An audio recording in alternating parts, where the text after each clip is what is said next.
Whoa, we're in. Yay.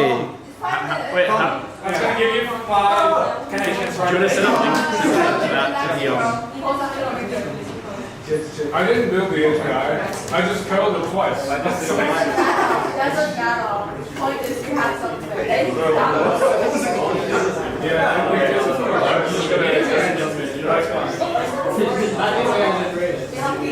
Do you think it has limits? So like,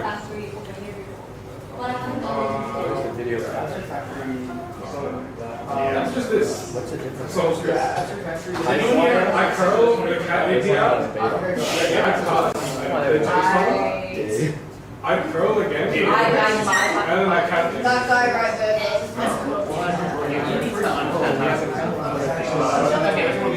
I'm failing this shit.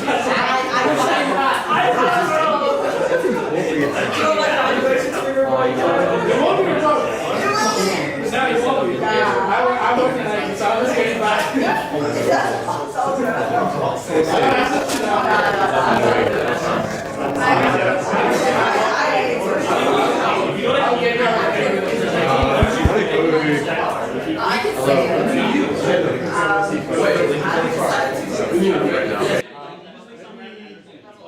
I need to go into the other room. You just keep talking. Oh, okay. Hello, guys. We are currently setting up the audio. We'll be with you shortly. Hopefully this audio is coming through. I'd like to say I would like to thank my mom. I would like to thank my dad. You can use scene if you want one with like the screen capture. Yeah, I set this up just a second ago.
Because it's all mirrored that and also. Oh yeah, how do we get this up here? Plug this in. It's already plugged in. Yeah. We need it to be. Hi, Zonaid. How are you doing today? HDMI cable. Into Calum's laptop, or do you want to go? Yeah, I mean, I don't mind. Oh yeah, because you have like. Hello, everyone. They're still setting up the stream, so I'm just gonna go walk around, see if there's anyone with anything interesting to say. Hi, do you want to say anything to the stream? All right, that's enough of that. Well, it's being live streamed. Oh shit! Is that what you want? Yes, that was. I just said. Do you want to say anything to the live? Wait, what'd you say? She started meowing. Oh, okay, we're starting. Okay, I better put this back.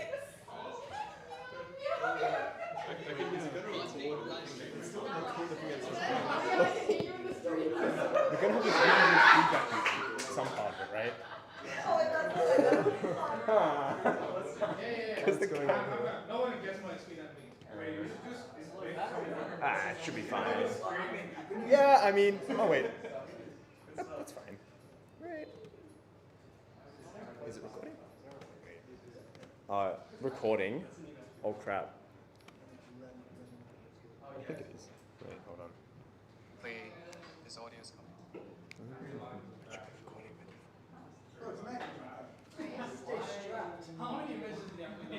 It's a bit delayed. Why did everyone That's kind of I think you might need to minimize that because it's recording your entire. Oh, I think right now it's just on the. Yeah. When the robots take over. Okay.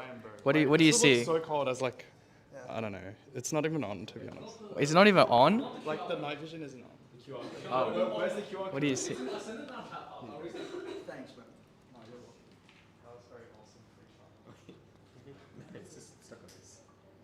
I think you just need to like click that. Bro, don't leak the thing on Where's the QR code? Leaking the screen, bro. Leaking the screen.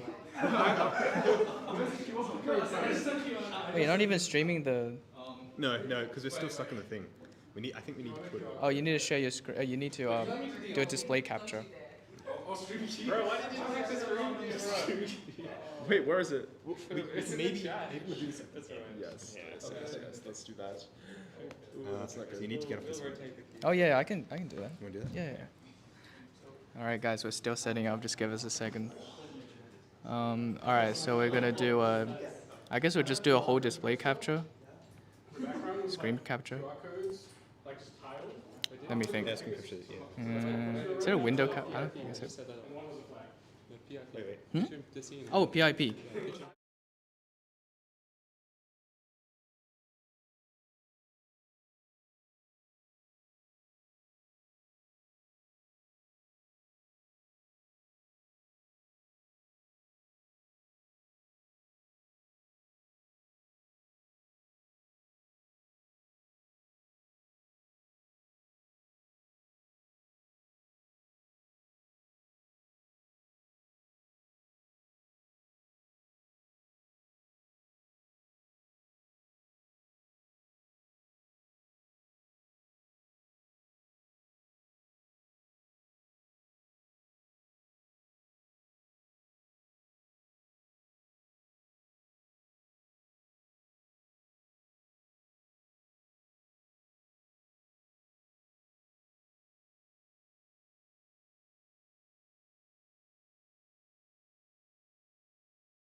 Okay, now the audio should be working. Sorry, fellas.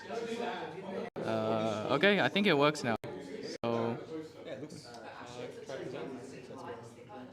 All right. All right. Yeah, you can hold it. Or you can put it on your shirt. I'm only gonna be speaking for like 10 seconds at the start, so how do I even? Can I just put this there? Yeah. Oh yeah, thank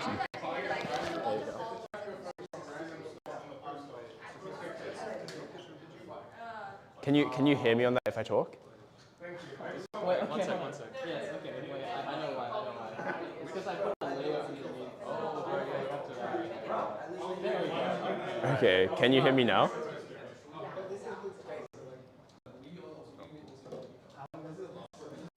No.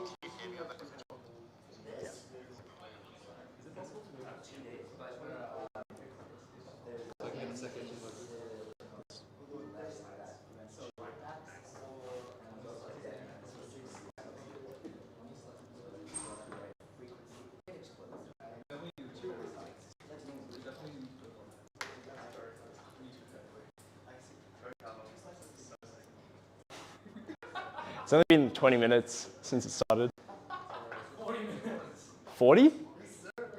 That's a lie. You made that up. It's been like 2 That- hours already. Yeah, only off by half. All right, hi everyone. Welcome to the COMP6447 revision session. I'm Callum. I'll be kind of, I guess, the host of this. We're gonna go through all of the basic exploits today, like format strings, ROP, heap exploits, and all of that. We're also gonna touch on reverse engineering, and source code auditing. Hopefully you get a lot out of the workshop today. We'll probably just start with format strings and then work our way down all of the vulnerability classes. Cool. Source code auditing for Linux or Windows or Mac. It'll just be Linux in C, because that's what the course is going to be testing, I believe. Chris. you want to start with format strings?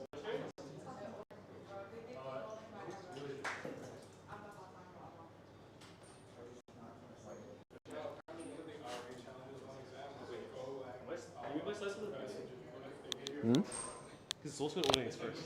Just start formulas. Okay.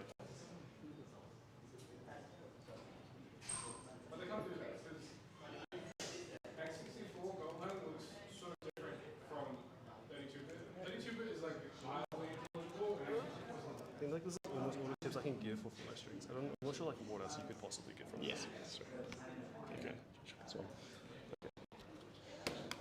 okay. Top of show? Colin? Yep.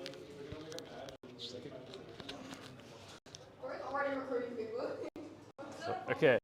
Cool. So, format strings. So, quick refresher. What is a format string vulnerability? Format string is simply a type of vulnerability where we have an arbitrary read and write. You can read and write memory from you can read and write memory to anywhere in a program. What does the vulnerability look like? This is what the vulnerability looks like. It's typically where they call printf or anything that uses a format string, and they just print the buffer directly, and you write to this buffer as well. So for example here, you have buff, it's a buffer of 1024 bytes. We write to this buffer directly as the user, and then printf prints it directly.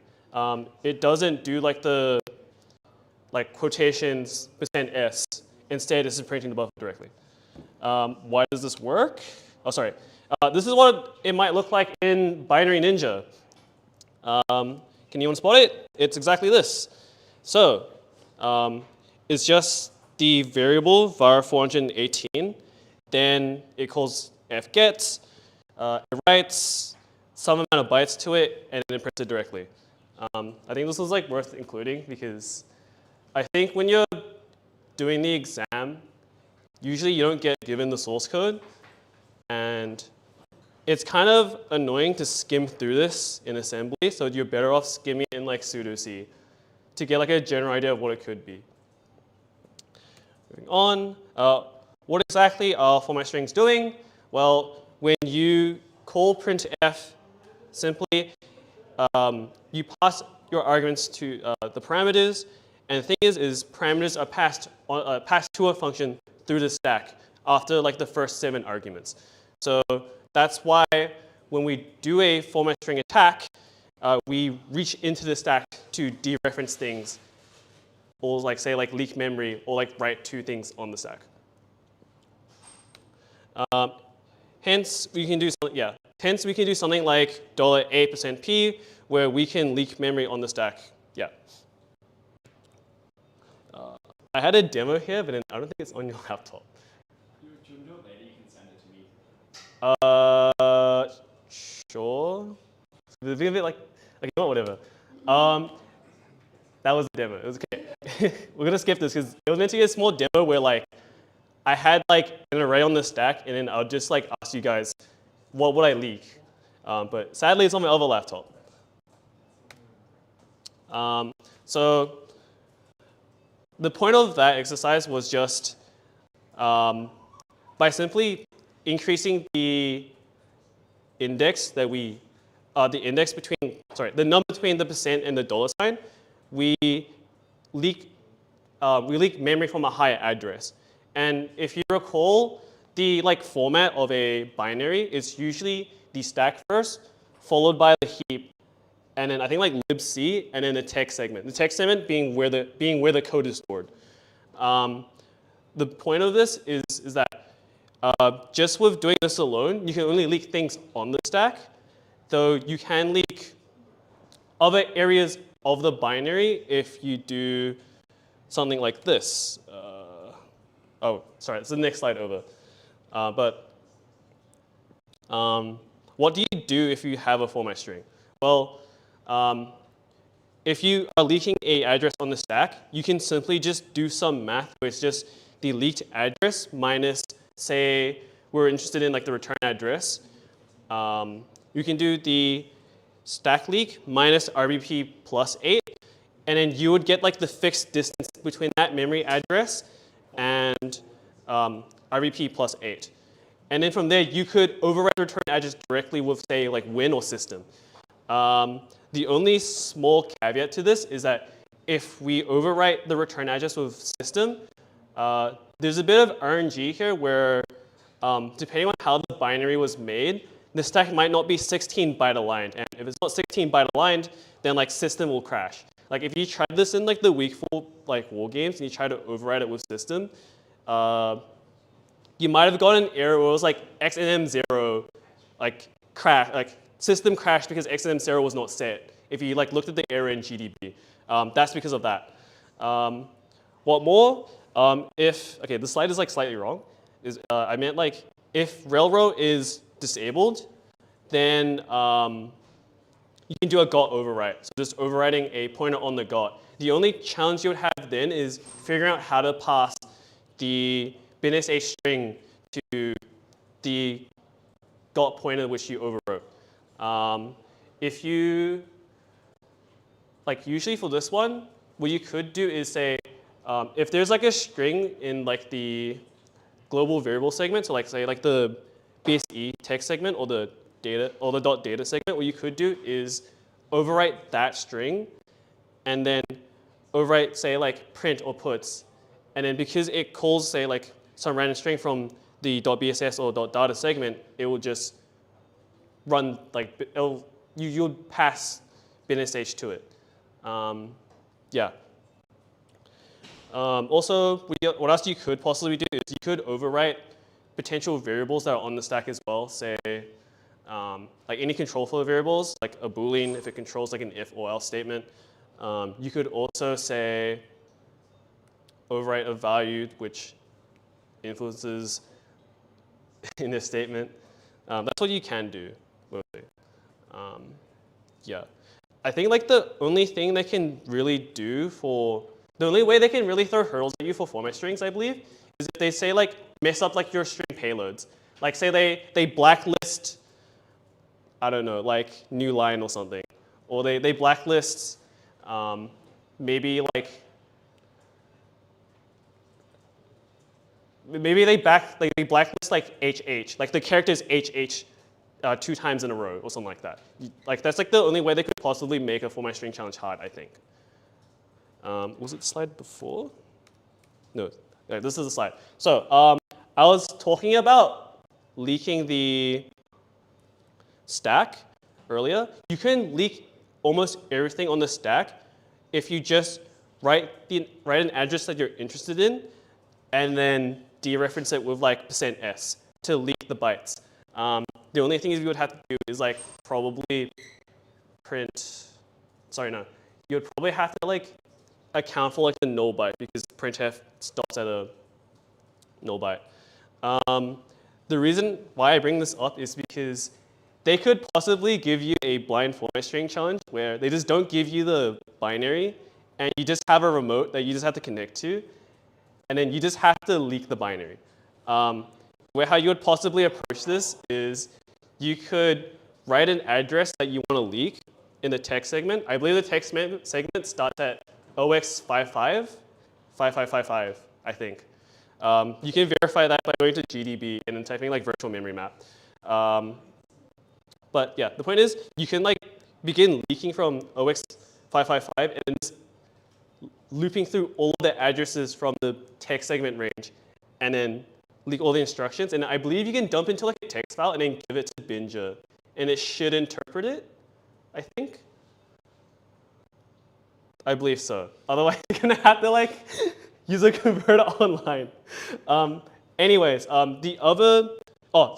other way they could potentially make format string challenges harder is if they limit the buffer that you write to. So like say you have like a 32 byte buffer that you can only write to. What you could possibly do then is use HN, which writes 2 bytes at a time. Or if you're really desperate, you could try %n, but like it's not recommended because the number of characters you have to print to say overwrite to a value that you're interested in could take a really long time, and because of netcat, maybe it could crash. I don't know.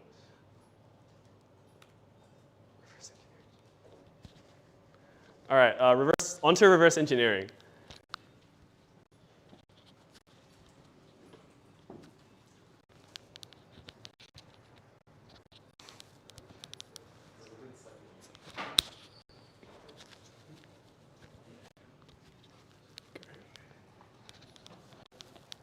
Oh, that should be good.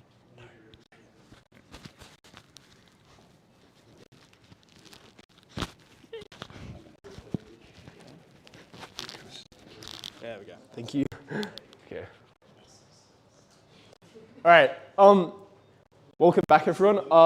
Reverse engineering is obviously like a third of the exam, so it's pretty important that we know how to do it, right? The main things we want to be looking out for in our reverse engineering sessions is like loops, if statements, if chains. We want to look for any structs that we can find, and we also want to identify all of like the types being used, especially all like the arguments and the return values that are being passed in and out of the function. If we can identify what any of those are, it'll be really easy to figure out what's going on. They may throw like big combinations of all of these things at us. And in that case, we just want to like break these big reverse engineering questions into like little chunks, right? Just as a general piece of advice, try and use this website, godbolt.org. This is a decompiler just like Binary Ninja, but it is super fast, and we can pretty much instantly take in a C file or some C text and reverse engineer it into a function. We can use this to just speed through our reverse engineering. Cool. So let's start with like loops, right? Loops always come in this really familiar sort of structure in Binary Ninja, where we have some sort of condition which might check if our like I variable is less than some other number. The condition may then go down into some body section where they execute the body of the for or while loop, and then they might increment I, or whatever the iterator variable is, and go back to the start and keep on doing that until the loop is finished. So in Binary Ninja, this kind of looks like this, where we have maybe some function starting stuff. We go down into this condition here, and like we can see all this condition is doing is checking if some variable I is less than or equal to 9. After this instruction, we can see it goes down into this body on the left, where it adds whatever's in EAX to this other variable, and then increments I by 1. So just by looking at this structure, we can already guess what is happening in this program, right? And let's just try and use Godbolt to maybe decompile this. So the first thing they do is allocate 2 variables on the stack. We can do this in Godbolt pretty easily, or in C pretty easily. Let's allocate the first one as maybe n. And they also set this value here. With this move instruction, they set variable c equal to 0. So let's do that. In n equals to 0. And then they're going to start looping, right? The first thing they do is they create I. So it's probably a for loop.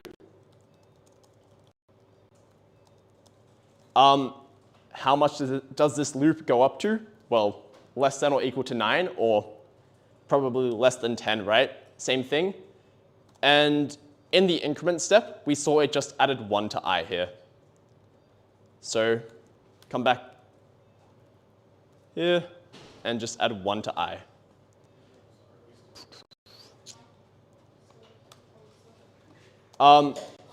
So pretty quickly, we've already got this structure for how the loop actually looks, just by looking at what they're comparing I with and what they're incrementing to I. The next thing we can take a look at is like, what do they actually do in the body of this for loop, right?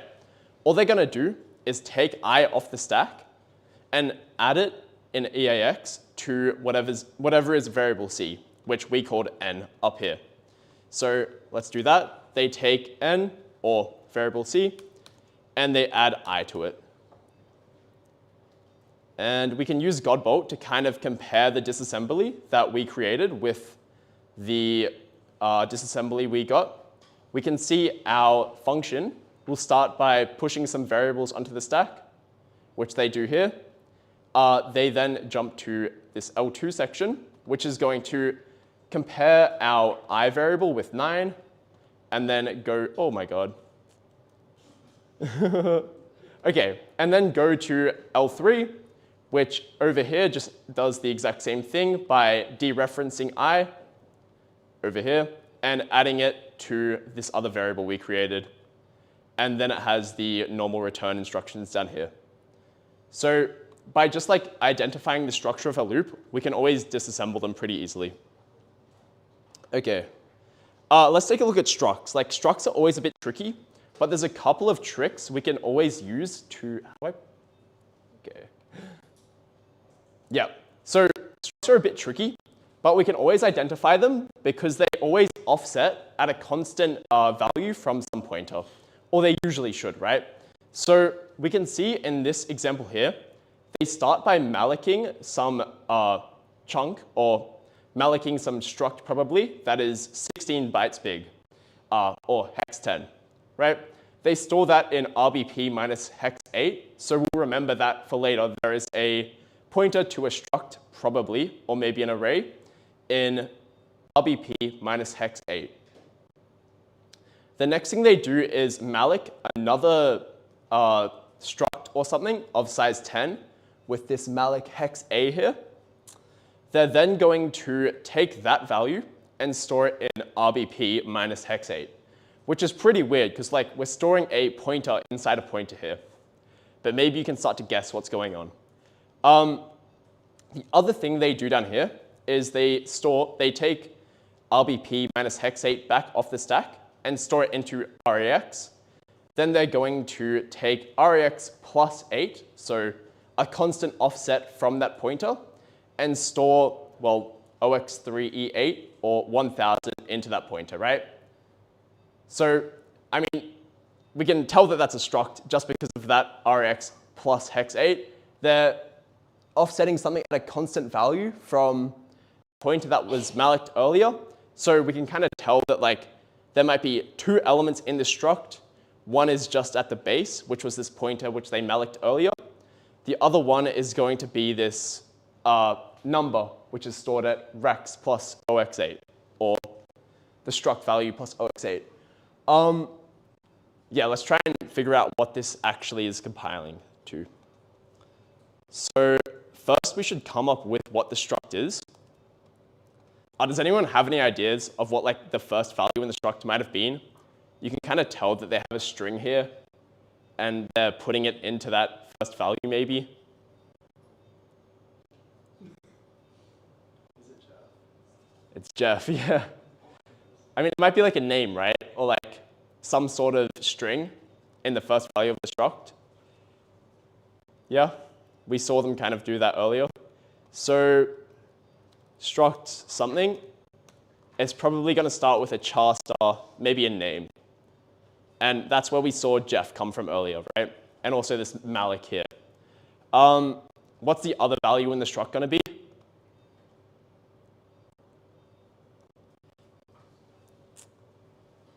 So how big was this name pointer? How many bytes would that be? Anyone know? 8 bytes, right?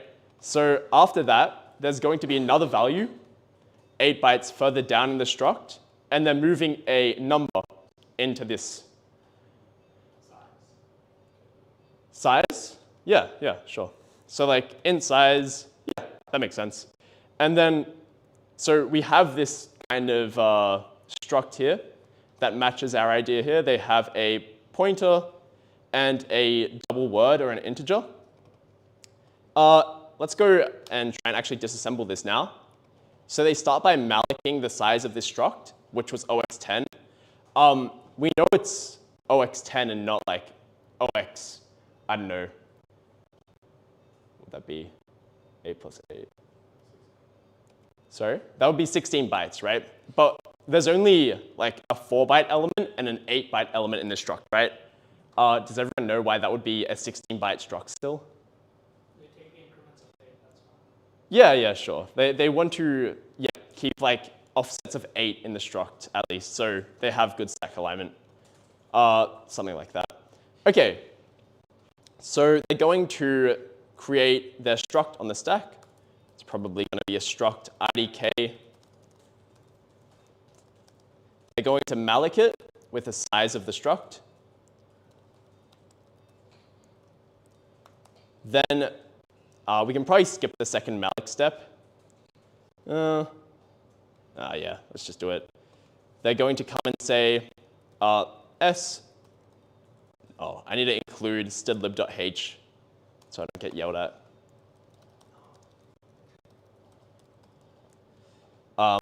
The name is going to be Jeff. And this is going to be a pointer. And the size is going to be hex 3E8, which we stole from their solution, or sorry, their disassembly. Why is it getting mad at me? Oh yeah, thank you. Okay, cool. So let's take a look at this. Yeah, we can see they malloc 16 bytes, and they're storing at these constant offsets of rax plus 8. So that's how structs work in reverse engineering. Like, any questions on that? Yeah? Size is an int? Oh yeah, good question. So because they're moving a D word into rax plus OX8 here, that would be 4 bytes, right? So it could be maybe an unsigned int or something else, but it definitely won't be another pointer or something of that nature. It'll definitely be a 4-byte element.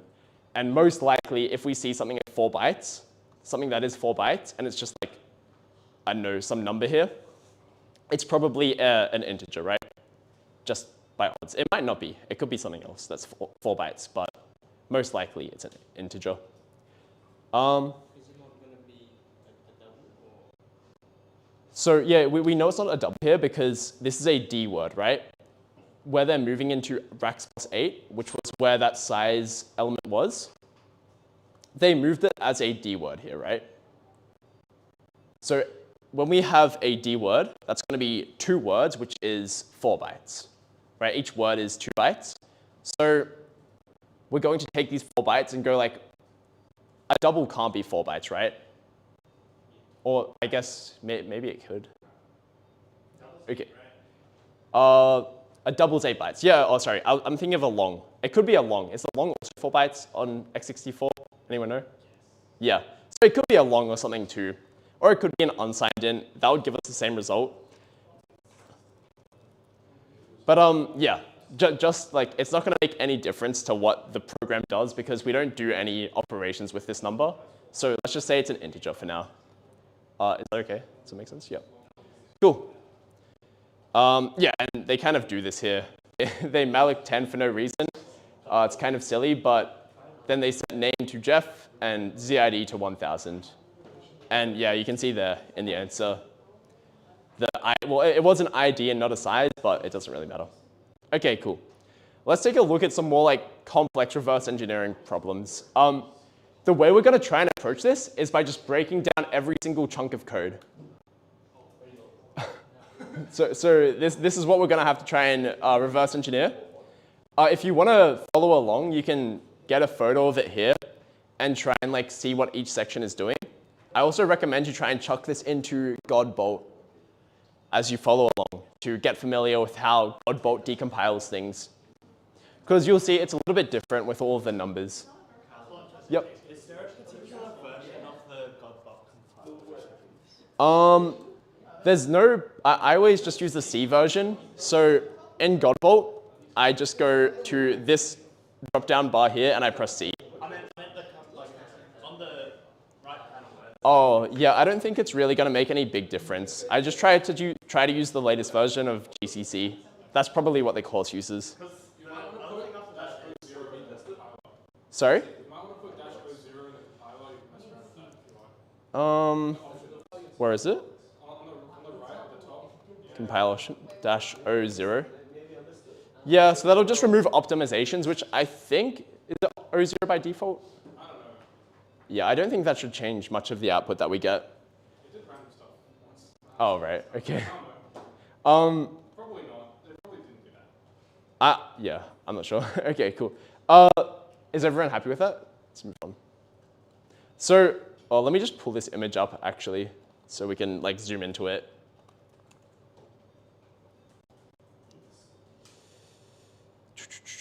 Okay.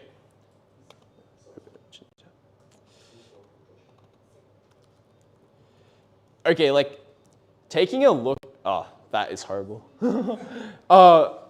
Let's take a look at all of the sections one by one. We may as well just start from the top. It's going to be the easiest way to reverse engineer this. We could try to go like other ways, but it's going to be a bit tricky. So first off, what does the top do? Well, we can see it takes in like 5 arguments here, as it's storing 5 different argument registers, which is RDI through to R8D, onto the stack. We can also tell like what the sizes of these arguments are. So we can see RDI is a 64-bit value.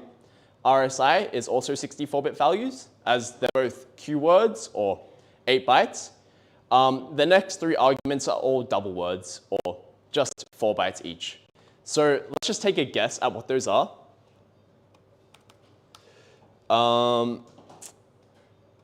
It might be,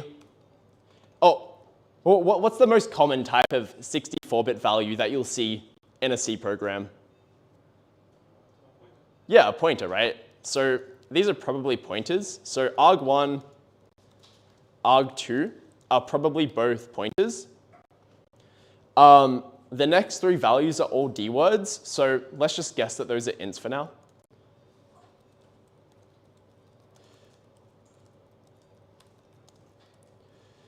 Maybe let's just split this down the middle. Okay, and we can already see, this is why Godbolt's so useful, we can already see on the right that we get very similar output here. Obviously the offsets are a little bit different on the stack, but we can see RDI, RSI, EDX, ECX, and R8D are all being moved onto the stack, which is what they're doing here. Okay, cool. The next thing they do is they actually create a keyword of value 0 on the stack as well. So again, a keyword's probably a pointer. So let's say they create a pointer on the stack and they set it to null. Null is 0. Cool.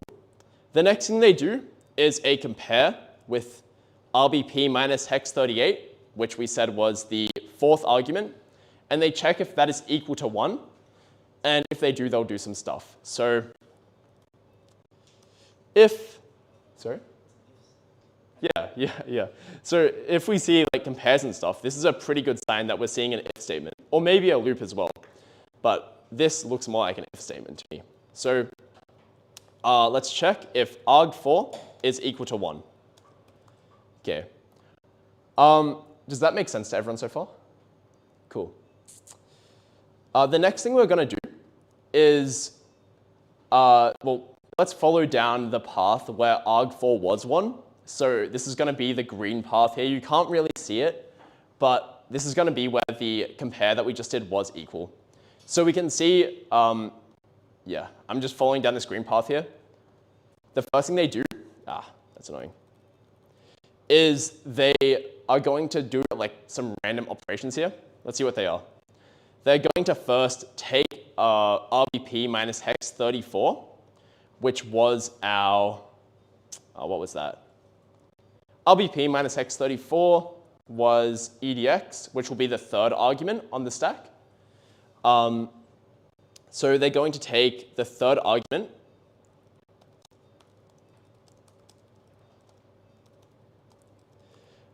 then they're going to left shift that by 3. What is left shifting by 3 going to do? Huh? Yeah. It'll multiply it by 2 to the power of 3, which is just 8. So let's just make a temp variable for now. And then they call malloc with that value. So they're going to do a malloc on temp. Anyone know what this malloc might be doing? Is there like an educated guess you could take here? why might we want to multiply a number, assuming this is an integer, by 8 and then malloc that many bytes? Yeah, an array. An array of what specifically? Pointers, yeah. So they're going to have, let's say this is n for now. They're going to make an array of n pointers here. So let's say array. This should be a double star because it's an array of pointers of size temp, or n times 8. Cool. Then they're just going to create a variable called, well, we can see that Binary Ninja is being a bit smart here. It's saying that this variable is going to be the result. So RBP minus hex 18 might be the result. And we can also see this if we look down. There's like some sort of epilogue section here where they're doing a return instruction. And we can see they're putting result into REX. So they're returning, I know you can't really see that well, but they're going to be returning whatever RBP minus hex 18 is. Cool. So let's call this maybe res. Let's just make it something. So they're going to take result and put whatever the result of malloc was in this variable. So we can already see that this function is probably going to be returning an array of pointers, right? Maybe not. Okay. Let's keep on going. Then they just create this variable I. They set it to 0, and they start looping, right? Does everyone see how this is like the same loop thing from earlier? Yeah. So let's take a look at what the loop does. It's pretty big. Again, they start by setting I to 0, so we can guess that this is probably some sort of loop on I, or yeah. I'm not sure if you can see there, but they're just looping until, I didn't zoom in on it. But at the start of the loop, they just check if I is less than hex 34, which we already said was like the number of elements, right? Or n. Cool. That's bad. Okay. So we have a loop from I to n, and let's see what they're doing in that loop. Ew, where is this? Okay. This is the start of the loop. We can see they start by mallocing 16 bytes again up there. Then they're going to do some random stuff. They're going to, it looks like they're doing array offsetting here. They're taking I, they're multiplying I by 8. Then they're adding that to whatever result is. And then they're going to do some other stuff, right? So to me, that looks like array offsetting because we're multiplying I by 8, which is the size of a pointer, and then they're adding that onto the base of the array. Cool. So let's take a look at that. They're probably doing result I here to get into the ith element of the array. Then they're going to malloc 16 bytes and store that into RBX, which was result I.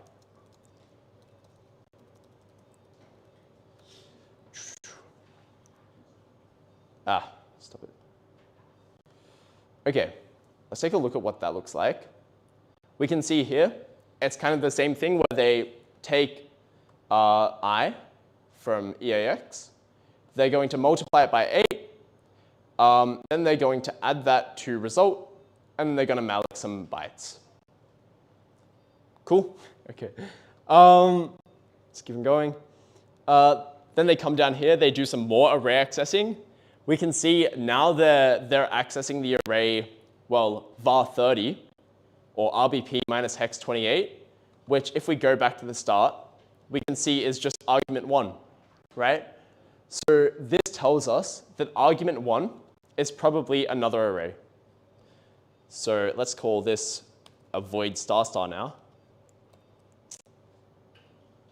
Okay. And what are they doing with that array offset? All they're going to do, it's kind of bad code, is they take it out, they put it into it looks like RAX here, because they're doing all those adds again, or maybe RDX. And then they're going to store that into RAX, which was that malloc thing up here, which we can tell by some more array offsetting. I won't go through all that again. So result I equals probably argument 1 I. Okay. Makes sense so far, I hope. So they're taking something out of some array and they're putting it into another array, right? And then they're going to do another compare down here with whatever RBP minus hex 3c is, which we said was the third argument. And if the third argument is 0, we're going to branch off into some different if statements. So, oh wait, what? It was argument 5, my bad. So here they have an if statement. If arg5 is 0, we're going to come down here and do this green path. Otherwise, we do this red path.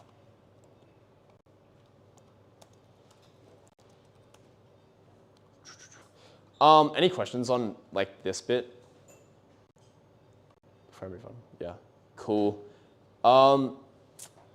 Okay, so in this green path, we're going to do some more array accessing. We can see here that we take I, multiply I by 8 again, and add that to the base of result. So we're probably doing another result I here. We're then going to dereference that, because it's an array of pointers. And we're going to set that to I, right? Or we're going to store I into EDX, and then we're going to add 8 to REX and store I into REX plus OX8. And like REX plus OX8 tells us what here?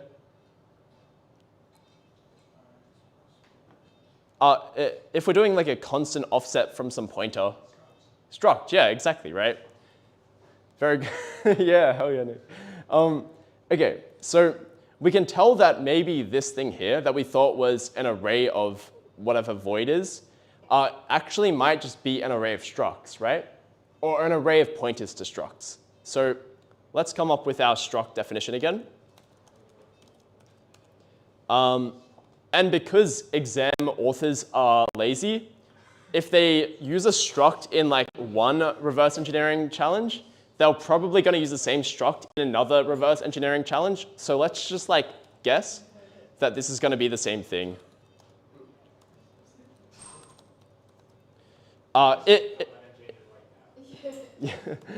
If our assumption's wrong here, I guess we can fix it later. But right now, we'll just guess that they're using the same struct, because if they have 2 questions with a struct, there's a good chance that they're reusing it.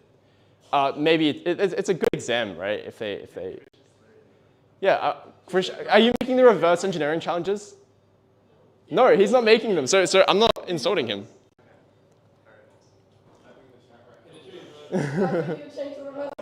Okay. Anyway. So this is probably some struct here. Let's just call it like struct student, right? And this is going to be an array of struct students. And this malloc here is going to be a malloc of the size of our struct student. Cool. Again, like I'm cheating because I already know that this is a student, but like, yeah. Yeah. This is why you should always make your own exam questions. It makes it easier. Okay. So when they were doing this result I equals arg1I, this probably was actually setting something in the struct, right? Let's set the marks. Yeah, the marks. Yeah. I mean, we saw that arg1I was like also being offset by 8 bytes, right? Because they did I times 8 to get into it. So this is also probably an array of pointers, right? And if they're setting the first thing, which we guessed was a char star, this might also be a char star, right? So arg1 is probably an array of strings or names that they're then using to set in the student. Does that like leap in logic make sense? I heard. It's a bit guessy, I guess. But you have 15 minutes to solve this question. So anyway, let's see. The next thing they do is if this argument was 0, they're going to set I in rax plus OX8 or the struct plus hex8. So result I, we said it was size earlier, equals I. It probably isn't size if they're doing this, but like, it doesn't matter. We can fix it later. Cool. What do they do in the red path where that variable wasn't 0? So we can see they're doing more of the same thing. You might notice this code looks very similar to this code. To me, this looks like they're taking something out of an array here. You can see they're offsetting this array with elements of 4 bytes, right? Because they're taking I here and they're multiplying I by 4. So whatever RBP minus hex 30 is, it's probably an array of integers or an array of something that is 4 bytes. Again, does that leap in logic make sense? Because we're offsetting by 4 bytes, that's probably an array. Okay, cool. So arg2, which we said was probably a pointer earlier, might actually just be an array of integers, right? So we figured out what arg2 is. They're going to be doing just all the same junk here where they blah, blah, blah. They set it into rax plus OX8 at the end. So this is going to be probably size equals arg2I. Just because this code looks super similar to this stuff. Does it make sense to everyone? Yeah, cool. We figured out what all those ifs do, kind of skipping through it. And that actually takes us here to the end of this chain here. We can also see that they added 1 to I at the end, which we kind of guessed earlier. All right, what happens if that other argument wasn't 1 at the very start? Maybe you don't remember this bit, but at the start we checked if arg4 was equal to 1. If it was, we went and did that stuff. If it wasn't, we came down here. And over in this section, they're going to first check if that same argument was equal to 2. And we can see if it's equal to 2, they do some logic over here. Otherwise, they're going to print out unimplemented and just call puts and then exit, right? So let's first go over to the left and figure out what that's doing, because that looks more interesting to me. So this was the other path. If arg4 wasn't 1, they then checked, is arg4 equal to 2? And if it is, we're going to come down here and do a calc. If they ever call library functions and you don't know like what the arguments are, we can always just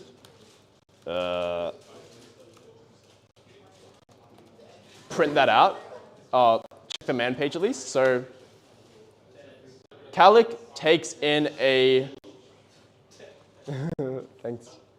Calc takes in a size t n and a size t size. You could read up on that, on what that's actually doing, but pretty much it's just taking in how many elements there are in this array, or whatever the thing is we're mallocing, and the size of those elements.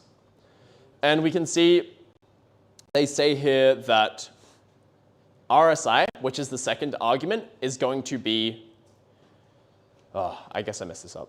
But RSI, which is the second argument, is going to be RBP minus hex 34, which earlier we could go back and check this again, but we said that was n. So they're doing a calc here with the second argument being n and the first argument being, it looks like 8. 8, and they're just going to store this into the result variable that we created earlier.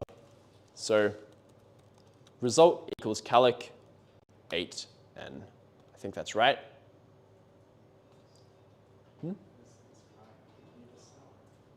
Sorry? What's it getting mad at?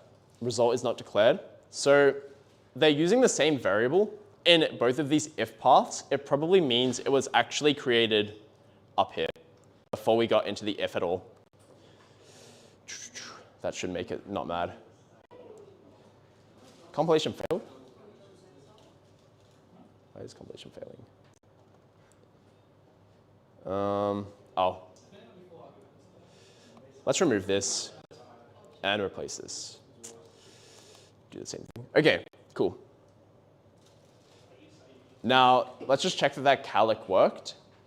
So we can see they're just doing all the same stuff. They move RSI from RAX, which was that offset, and they move EDI as 8. And then they call calc, which we can see is exactly what we had here with this calc call. This other path will just go down and print out unimplemented through puts and then exit with 1.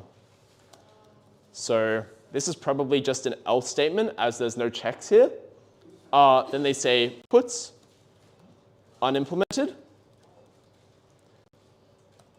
And then they're going to say exit with code 1. Cool. We're also going to need stdio.h to make that compile. stdio.h. Cool. Okay. And the last thing we should also check is what are they actually returning here? Well, it was that result variable, right? Which we already said was probably just an array of struct students or pointers to struct students. So this function is going to be returning an array of struct student pointers, and we're just going to return that result at the end. Cool. There's a lot of output there, and we could go through and read it and make sure that it works, but we have the answer, so let's just check that instead. Okay, so we can see that like I could have gone through and given more thought to each of these variable names in my disassembly, but we could see that we were given a char star star as argument 1, a int star as argument 2, n, or the number of elements, was argument 3. We didn't really figure out what arg4 and arg5 were, but that looks like it's the mode that it's using to figure out what operation to do.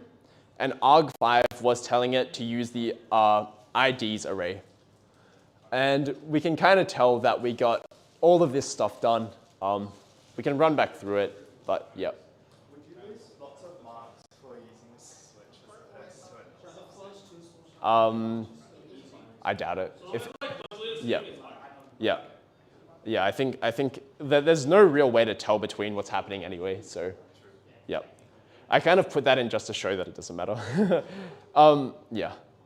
But you might lose marks for not figuring out that this is like an array of names or IDs or something. Okay, cool. I'll just do one little quick tip, and then I will eat pizza. Or we can all eat pizza, sorry. Okay. If we ever run into like unfamiliar instructions when reverse engineering, or unfamiliar registers, as we see here, there's like CVTSI2SD, and there's also like XMM0. This can be pretty annoying to figure out, but we can also just search up what this does. And typically, the description of these really long, ugly instructions will also give us a good idea of what each of these registers or variables are. So this is CVTSI2SD, CVTSI2SD, and oh, look at this. It converts a double word integer, so just a normal integer, to a scalar double precision floating point value. So this instruction is taking in an integer, which is probably variable C, and, sorry? I mean, no. It's actually doing a typecast here. It's taking in an integer, and it's putting back out a double. So we could guess that this is kind of doing like, well, HY would take in a string. Wait, I'm losing it. Oh. And a double, it's not, I said A. It's a floating pointer, right? a float, well, it is a floating point number, but in C, this would be a double, because it's double precision. If it was single precision, it would be a float. And you can also see there's like instructions which are, So Adam was wrong. sorry? He said floating pointer. It is a floating point number. It's just, like in C, this isn't a float. You would use like the keyword double instead, right? It's still a floating point. Cool. So let's try and figure out what this does. It takes in one 32-bit number. So let's call that int n. And it tries to convert that to a, we already said, double precision floating point number. And then it moves that into xmem0, which is like pretty much the return value for floats. We could get more into that, but on pizza. And then it returns. So we can kind of guess that this is returning a double. It's just doing return, cast to a double, and Wait, so why is it like moving it twice before? why is it moving it twice? This move Q. It's probably doing some stuff here to try and return it as both rax and xmem0. If I'm guessing the compiler's like, so maybe someone else can confirm for me. Yeah, it should. It should. Have like their own separate stuff for returning things and passing things. Yeah, it's probably just putting it in rax as well in case maybe some other function calls it that expects it to be in rax. We can actually see when I decompile this, I can tell you that this is the right source code. When I decompile this, it's going to do this. Oh, actually, maybe I compiled this wrong. Did I do this? Oh, no. Okay, yeah. Anyway. Oh, maybe it's the O0. Maybe. Nah, I don't know. Anyway, we can see that we get the same instruction here. It's just doing a typecast. Yeah, cool. Any questions about all of that? So like, say you have that comp, and then you end up getting the assembly you were just building for us. Yep. That's not like exactly the same as the good one. Yeah. So like they're not exactly the same, but what matters is the functionality is the same, right? Okay. It's turning a integer into a double. So like, I think this is actually the code I wrote, and then I just compiled it with probably a different version of GCC or something. Okay. But yeah, it's the same. It's different, slightly different output, but it will be the same exact code or the same functionality, I think. So I assume you would get full marks for that. I don't know. I'm not marking this. Yep. Yeah, to answer your question, yeah, xmm0 is the return register for floating point values. Yep. Including like doubles and whatever. Yeah, and also it goes up to 512 bits, I think. Anyway, yeah. I was just wondering about the like arbitrary move to RX. I think it's just like, because we called a function, the return value was returned to like REX, and then like, it just like moved it to xmm0 or something like that. I'm guessing. So that's like the only reason why. It looks like it's just bad compile. Because it moves it into xmem0 moves into rax, and then rax moves back into It could just xmem0. be like poor like compiler strategies. What is And, move like, Q? In the famous words of Adam, I'm not a compiler, I don't know. Yeah.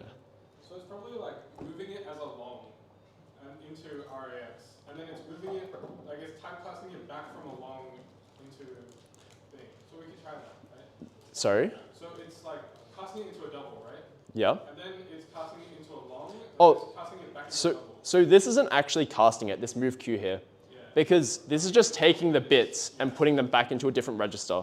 Yeah. So yeah, maybe it's being safe. Maybe like there's another function which might call this and expect the double to be put in racks for some reason. And I assume it's trying to like safeguard against that. But if you're doing it for integers, can't we just use long instead of double? Well, Yeah, I think long and double are the same thing on, Integers are the same, but like yeah. char, I guess that's good. Yeah, so long and double are the same thing, I'm pretty sure. Oh, wait, I guess long is 8 bits, 8 bytes, we can see there. They sub 8 bytes instead of 4. Yeah. Yeah. So they're slightly different. We can even see that the instruction they use there, sorry. The instruction they use here becomes, does it become different? I guess not. If you change double to long, would that work? Double to long?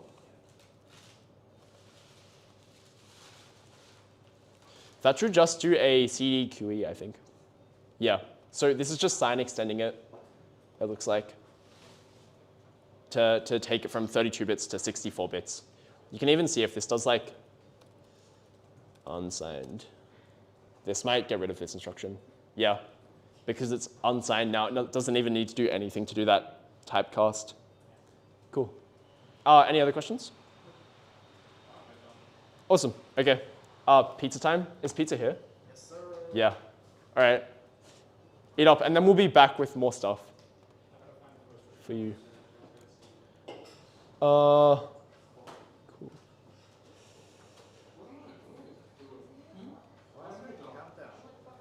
Sorry? A countdown? What? Until X time stream. Is it? Oh, That's because I was trying to stream on YouTube earlier using my account, and it banned me for 24 hours. Wait, for what? Yeah. Is there any way?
Testing. Okay. I guess we'll start.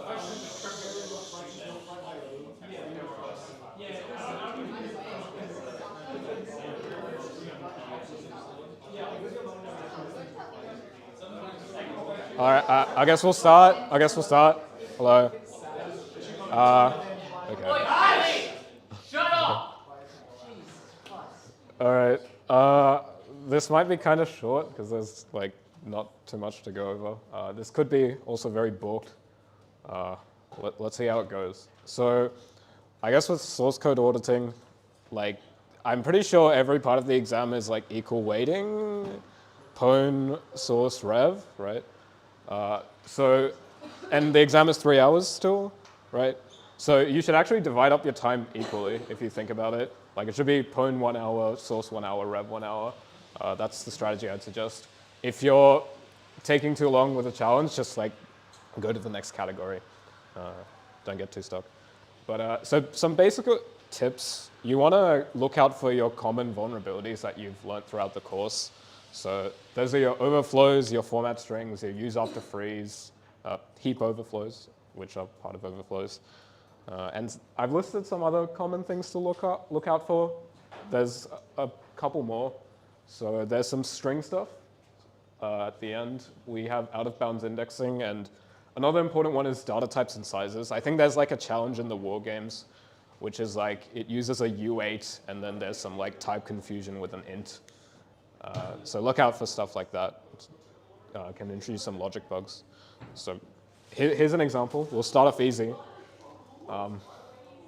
What's the bug? What's a bug?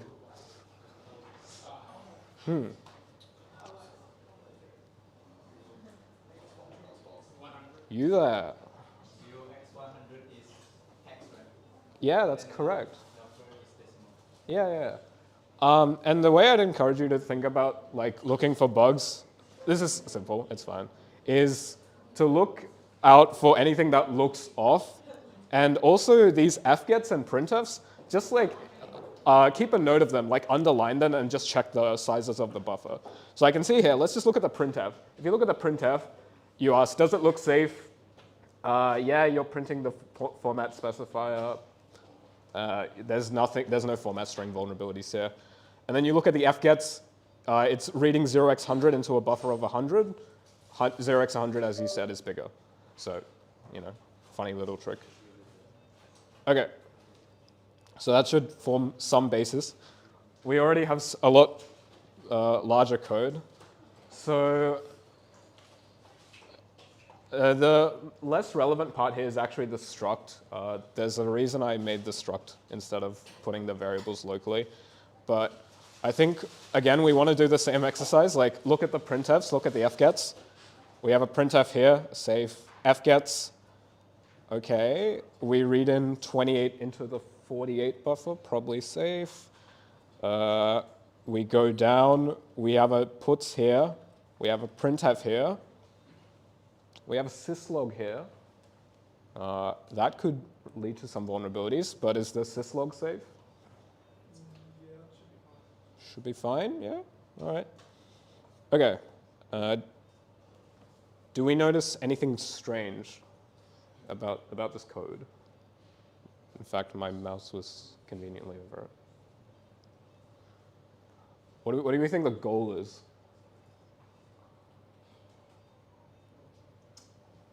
Think of it like a pwn challenge. What do we think the goal is? Yeah?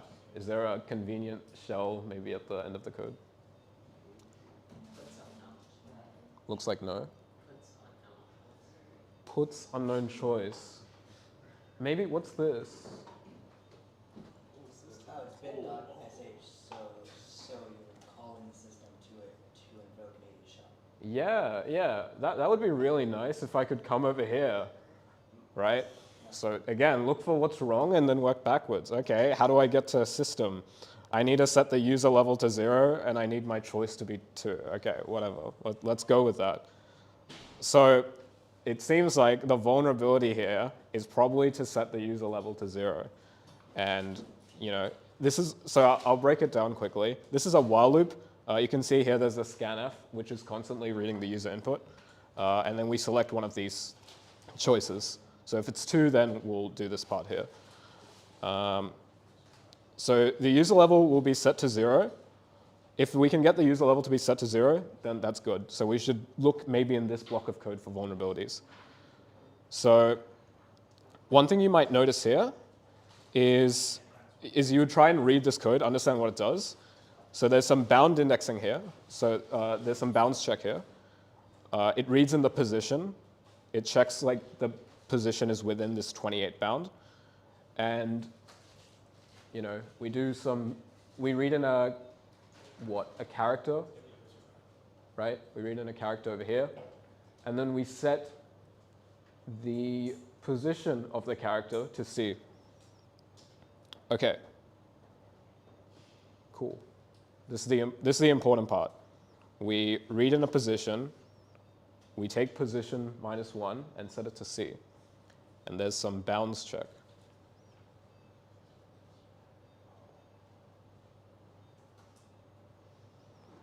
So we know there's no buffer overflow, no format strings. Sorry? What would position 0 do?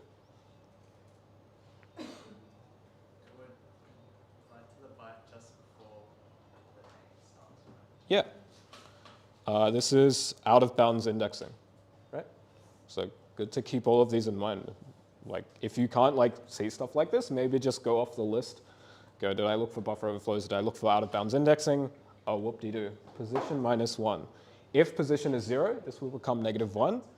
And then because of the way the struct is laid out, it'll lay out user level and then the char buffer, right?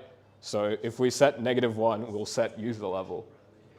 Does that make sense? So if we get an exploit, something like, okay, this looks cooked, but if we, if we print our name and then, we put this position 0 here, like we discussed, and then we put this as a null byte, and then execute 2, right? If we put a null byte here, it'll think this is a character and then write it to user level, right? Out of bounds indexing. Cool. No question? Yeah, what's up? How would you recommend writing source sorting challenges in the exam? You actually don't have to make it very detailed. You just have to write quick notes. That's how I would suggest. So this is very raw, but maybe you'd go something like, let's see, on this line, if position is set to 0, there's an you'd name the vulnerability. So if there's an out of bounds index vulnerability here, where position could be set to 0, and this will be -1. And this is permitted by this position greater than or equal to 0 check. Position is allowed to be 0. So name the vulnerability, write some notes, and then explain your exploit. Right. Hopefully that makes sense. If you're struggling with writing, feel free to ask. But yeah. Okay, next one. I'll try and break it down again, since it might be taking a while to read. So in the main loop, repeatedly, we're calling this check if arithmetic sequence function, and then we're going back. So this one's a bit more loosey-goosey, but if we run through this function, we're printing some stuff, we're scanning in an integer. It must be within these bounds. Okay, and we're mallocing this size. So again, just looking through any printf, any fgets, no, nothing dangerous. Okay, so now, if you remember the list from over here, we've crossed out of bounds indexing, we've crossed out overflows and format strings. Maybe there's a heap overflow, we're not too sure, but there's these two things left, data types and non-null strings. Whoops. So any strange data types? Can we see any strange data types? Like from the war games, you saw a U8 data type. Anything weird here?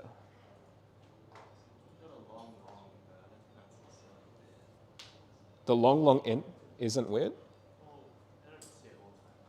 Yeah, you don't see it all the time. That's kind of weird. That's not weird, apparently. Yeah, sorry.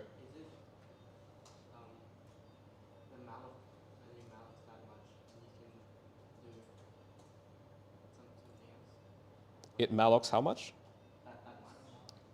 50 times. Whatever it is, the figure is fixed. Yeah, so what is this? Size of sequence size? It's someone said an integer, right? 4, right, yeah, sorry, 4. So it's allocating 200 bytes, right? Okay, it's actually allocating 200 bytes, all right. It's a bit cooked because you can see, wait, what does size of sequence size mean? Already there is actually something strange going on. You don't see long ints too often, and also it's getting confused with these int data types. Usually if you're writing to like an array of some size, it should be like the size of the array times the size of the data type. But it's the size of an int, not a long int. That is curious. And so I might like spoil the second part of this, which is maybe someone's noticed. If you go through this loop, it's going from 2 to the sequence size. The sequence size can be up to like 49 or so. And then we do some arithmetic. Now, we remember that the actual data type of the array is a long int.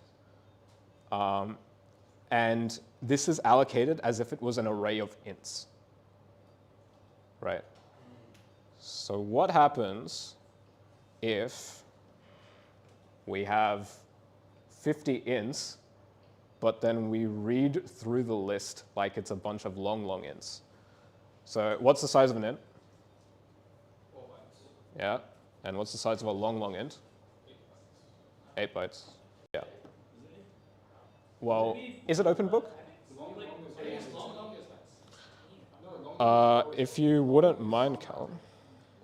Okay, but like in this specification, I'm pretty sure it's 8 bytes. But long is like much bigger than that. Yeah, that's what I'm saying. It's 16 or something. Do I have to look at the Google? Double up for long is. Double up for long is. Okay, you guys, it's open book, right? Yeah. So you can look stuff up. Okay, cool. That was insulting. Okay, I'm just saying this is at the end of the table and it's bigger than. Yeah. So. Hello. Okay, there. If you guys can see, it's 64. It is 8. Maybe on some other CPU, like. Do you have a good CPU? You have like a 2 billion bit CPU. So this is kind of important. This is type confusion. So to spoil the vulnerability, you are allocating 50 32-bit chunks, right? But you're looping through and writing to it as if they were 64-bit chunks. So you'll actually be grouping every pair of 32 bits and writing them in one block. So if you actually count how many times you need to write before you get to the end of the buffer, it's actually going to be half the amount because you're reading data types of double the size, you'll reach the buffer faster. So if you want to do the maths, right, this is a buffer of size 50 times 4, which is 200. And if you divide 200 by 8, you will get 25. So you'll reach it in 25 bytes. So this is actually a heap overflow because you'll read past the buffer you've allocated because of this type confusion here. Cool. We will overflow the heap chunk quicker than we should. Right. Any questions? So what can you say for like how you would exploit that? How would you exploit it? So this is the weird one. If you can't see a way to exploit it, I'm glad. Thank you for asking that question. If you can't find a way to exploit it, you can just say like the way you would get the vulnerability. So in this case, the end vulnerability is a heap overflow. So what I would say is if you print 50, right? If you print the sequence, if you print the sequence size as 49, then you will get a heap overflow, and then you can use that to exploit. You shouldn't. Okay, maybe you can briefly explain, but I think it's sufficient to say you get a heap overflow if you do this, and you can exploit a heap overflow. Is that right, guys? There's no way you should need to explain how you're going to exploit it, because you can't see the code. Like you can't dynamically do stuff. Cool. Hopefully no questions. I'll try and speed up. Oh, actually I don't need to. Okay. Cool. So those were okay examples. You know, they are neither here nor there.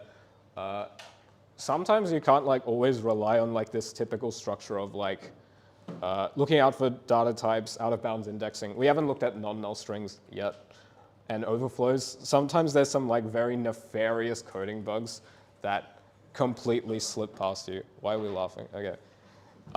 So to list some, there is the struct copy. Hint, hint, you might see it in a past exam. And we have the off by one, classic off by one. You write like 51 values to an array of size 50, something like that. Race condition, this could appear, I've seen it like in a past exam. It's a bit cooked the way Adam laid it out. But just keep in the back of your mind, if there's anything maybe to do with threads or overriding some stuff at the same time, it might be a race condition. I'll show an example. But there's this other one, the parser differential. So a parser differential vulnerability is basically when you have two types of ways of like doing logic on something. So one way might be to validate the safety of something, and then the other might be to like look at it. But because those two ways of parsing are different, you unearth a vulnerability. So an example is if you like try and like, if you have like some text and you check it for SQL injection, but you don't check it for XSS, you know, something like that. Why are you mentioning that? Wait, wait, no, these guys have done 6441. You guys have done 6441, yeah. There was a recent one in like, Yeah. it was a Rust bug. It was the Tokyo file thing. They passed the PDFs differently to have everyone else pass PDFs. Yeah. Yeah, there you go. Oh, no, like, that's a good idea. No, that's good, that's good. But maybe you need like a PDF safety checker and then a PDF parser. It was just like, it just did it differently to Yeah, so it just sucked. Okay, cool. And of course, if you ever see any weird functions, like I guess Callum was saying, like, just look it up. I guess you can look it up. You don't need the manual page, but you can use man. It can be useful. Okay. We'll start off somewhat simple, Like, again, I wouldn't totally focus on like the big block of code here. I would more look high level and look for weird parts of the program. So what's weird about the program? You know?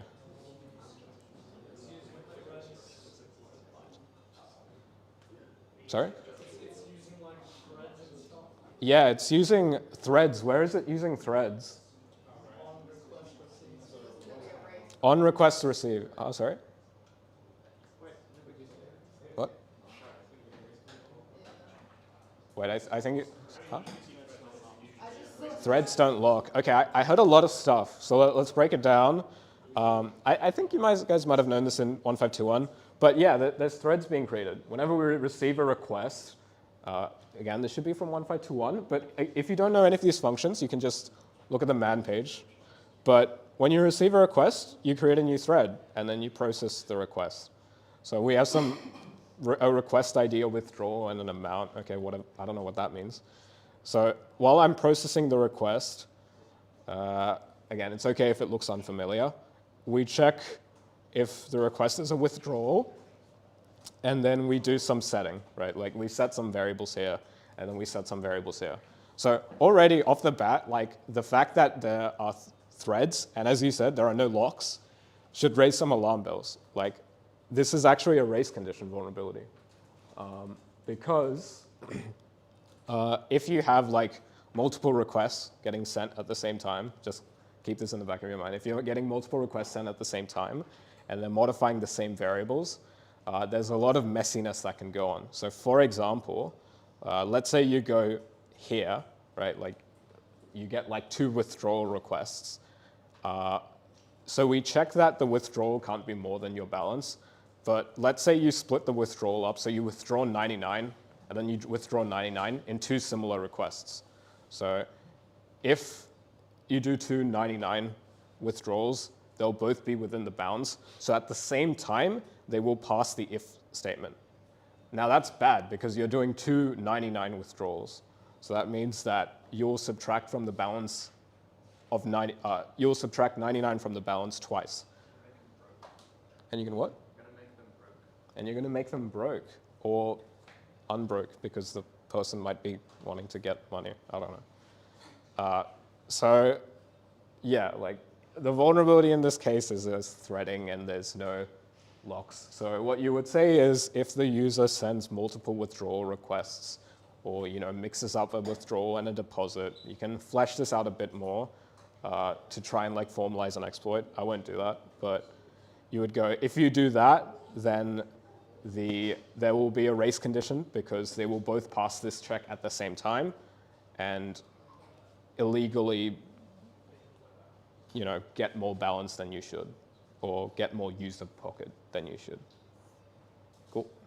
Race condition, threads. That should just be like a giveaway answer. Okay.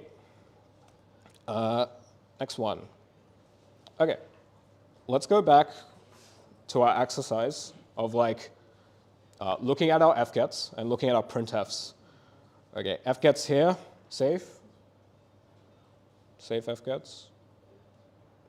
I'm not hearing enough noise. What does he say? Yeah, let's go. All right, fgets here, safe. All right, printf safe, whatever. Printf here, safe. Yeah, safe, safe. Printf here, safe. Puts here, safe. So I said printf safe, but no one said anything.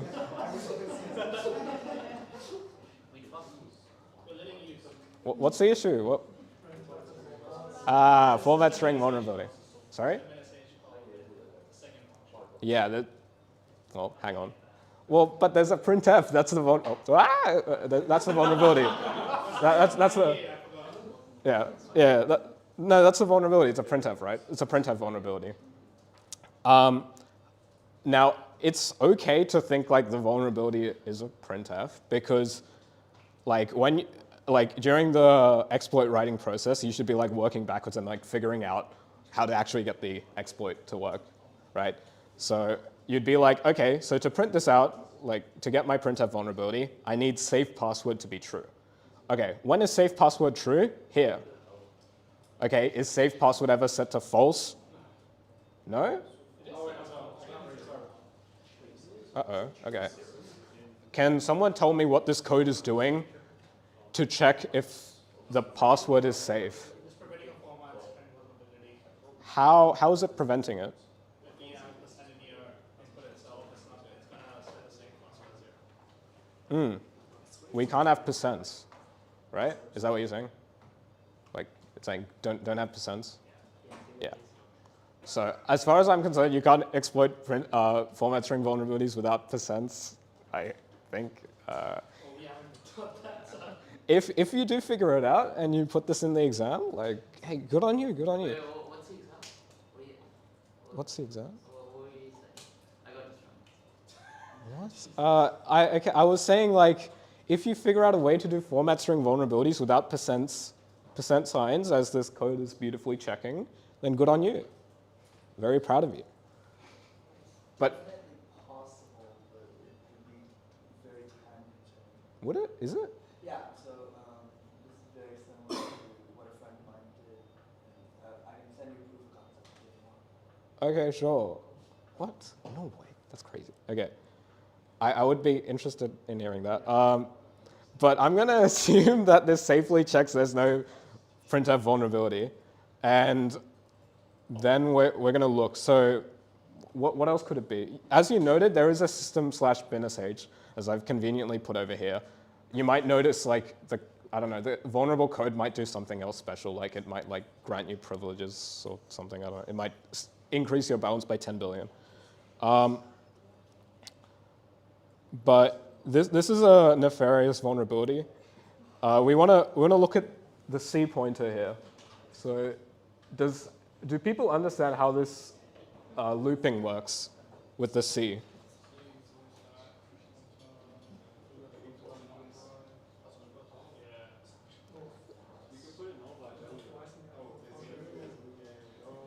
Do people get it? Like you go through each character? Yeah, that's right. This is a byte by byte check. So we start from the user password and we increase by 1 byte at a time until we get to a null byte. So this is classic string parsing style, I guess. So, okay, let's try and step through it, right? We have this, when we get a percent sign, this looks like the special part. When we get a percent sign, we increase it by 1, okay? Well, we first print the percent sign, we increase it by 1, and then we print the next character after that, right? So we print percent, increment, percent, and then increment one more time. And that's good. We do percent %n, right? It'll print something like that. So it'll say it contains the dangerous format specifier percent %n, right? And then it'll say set it to 0. Now, what's weird about this? We do a percent, and then we go like that, and then we jump one more time. You wanna be thinking about edge cases. What's weird about that? Percent, print a percent, go one more time, and then another time. What could go wrong? 2%? I mean, if you get 2%, like it'll break immediately and it'll print percent twice, and then it should be fine, right? I want to draw your attention to this final weird part of the code here. Unanalyzed component %s, and then you print C. This will, I'll just tell you what this does. This prints the rest of the string after the format specifier. So you add a nullifier here. No, sorry, you just add multiple percents, basically. Multiple format specifiers. You don't need multiple percents. Okay, we'll print out the first one, it will break, and it will then print out the rest of the stuff, and then it still has a percent in it. It's going to print out it's going to leak the memory. How will it leak the memory? Because the user password will be null terminated, so you'll have a percent, and then you'll print out the format specifier, and then you'll print out the rest of the stuff up to the null byte, so it's safe. You won't print anything else. In particular, I want to draw attention to what the goal of this maybe is. It looks like if we get the secret password, if we set our user password to the secret password, we get this shell, right? So, like, we can't leak the secret password because we do a percent and then an n, and then we print out the rest before the null byte, right? Any thoughts? You need only tell me, like, how to exploit it. Like, Double increment, right? So like we double increment. Oh. we increment twice, which doesn't actually check the bounds of our buffer. So we can increment into the secret password buffer. So what would you type to exploit this? I think you might need a percent on the 100 thing. Is that? I'm not sure if that would work though, because like 99th. But yes, correct. If you ever need to know how to do that, because I think Adam might be expecting an specific exploit, you can look at the manual page for fgets. Does it read 99 bytes? Does it read 100 bytes? In this case, it will read 99 bytes and then put a null byte at the end. And so the exploit here is you print 98 of whatever you want as long as it's not a percent, then you put a percent sign, and then it'll double increment, and then our unanalyzed component will print the secret password. Nice. That makes sense? Cool. So again, all of that came from striking through vulnerable parts of the code and then analyzing everything else. So you can do this in a systematic way, but you may have to understand the code pretty well. Okay. I don't know why I put this in. This is in our CTF. Go do it. And we are running out of time, and this challenge is very hard. Actually, it's not that hard. It's not that hard, yeah. So I will let you do that, and I'm done. Bye. Oh, shit. Thank you.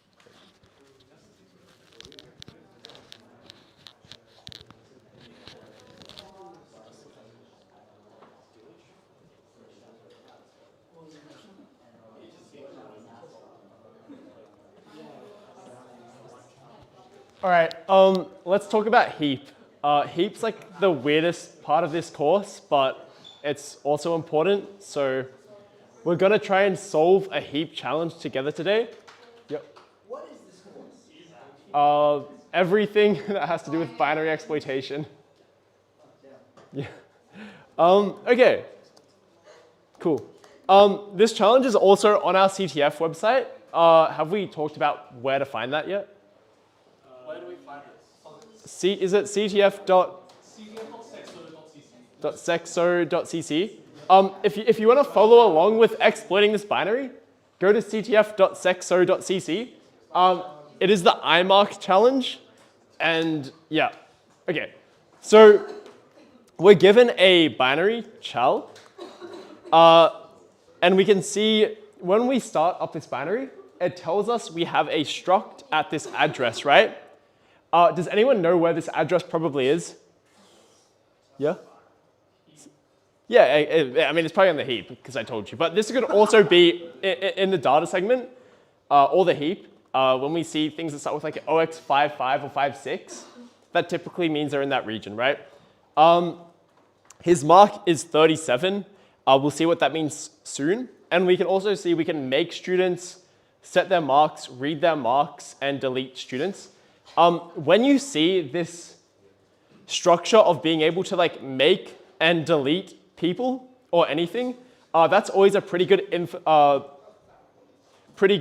piece of information that this might be a heap challenge, because what does the heap do? It creates and deletes things. So this is probably heap, right? Before we look at this any further, we should make sure we're using the right version of libc. So let's do a pwn init to make sure our libc is up to date. Just take 1 second. Okay, cool. So we're going to be running on chal patched now. Let's open this binary up in Binary Ninja to just see what's going on under the hood here. As you know, like there's lots of... Yeah. Sorry? How can you set your libc version to 2.39 and the example on the server users? Wait, what do you mean, sorry? You're using that version, right? The one that's server. Yeah, 2.39. Yeah, how can we set that on our system? Oh, yeah, sure. So find the download link first. I'm pretty sure they distributed this link, this version to you. So it's just libc 2.39 for Ubuntu 8.6. You can then use pwn-init, which is just a program which you can find online, pwninit. With pwn-init, you'll give it the name of the binary you want to exploit. So let's say chal is our name, and the path to the libc. And this, it's already done it, so it's getting mad. But this will create, okay. This should create a new binary called whatever the original name was, _patched.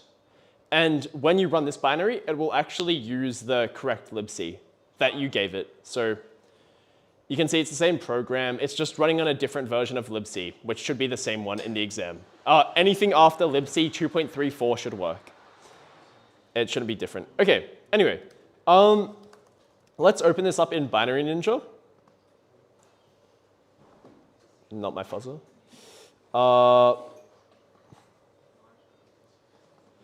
And see what the program's doing, right? So I have this in... How do I make this bigger? Okay, can anyone not read that? Let me zoom in a bit. How do you even zoom in on this? Settings, okay. View. Sorry? Yeah, mine's not working like that. Let's try settings. How do I even go to settings in this? View? Try command palette.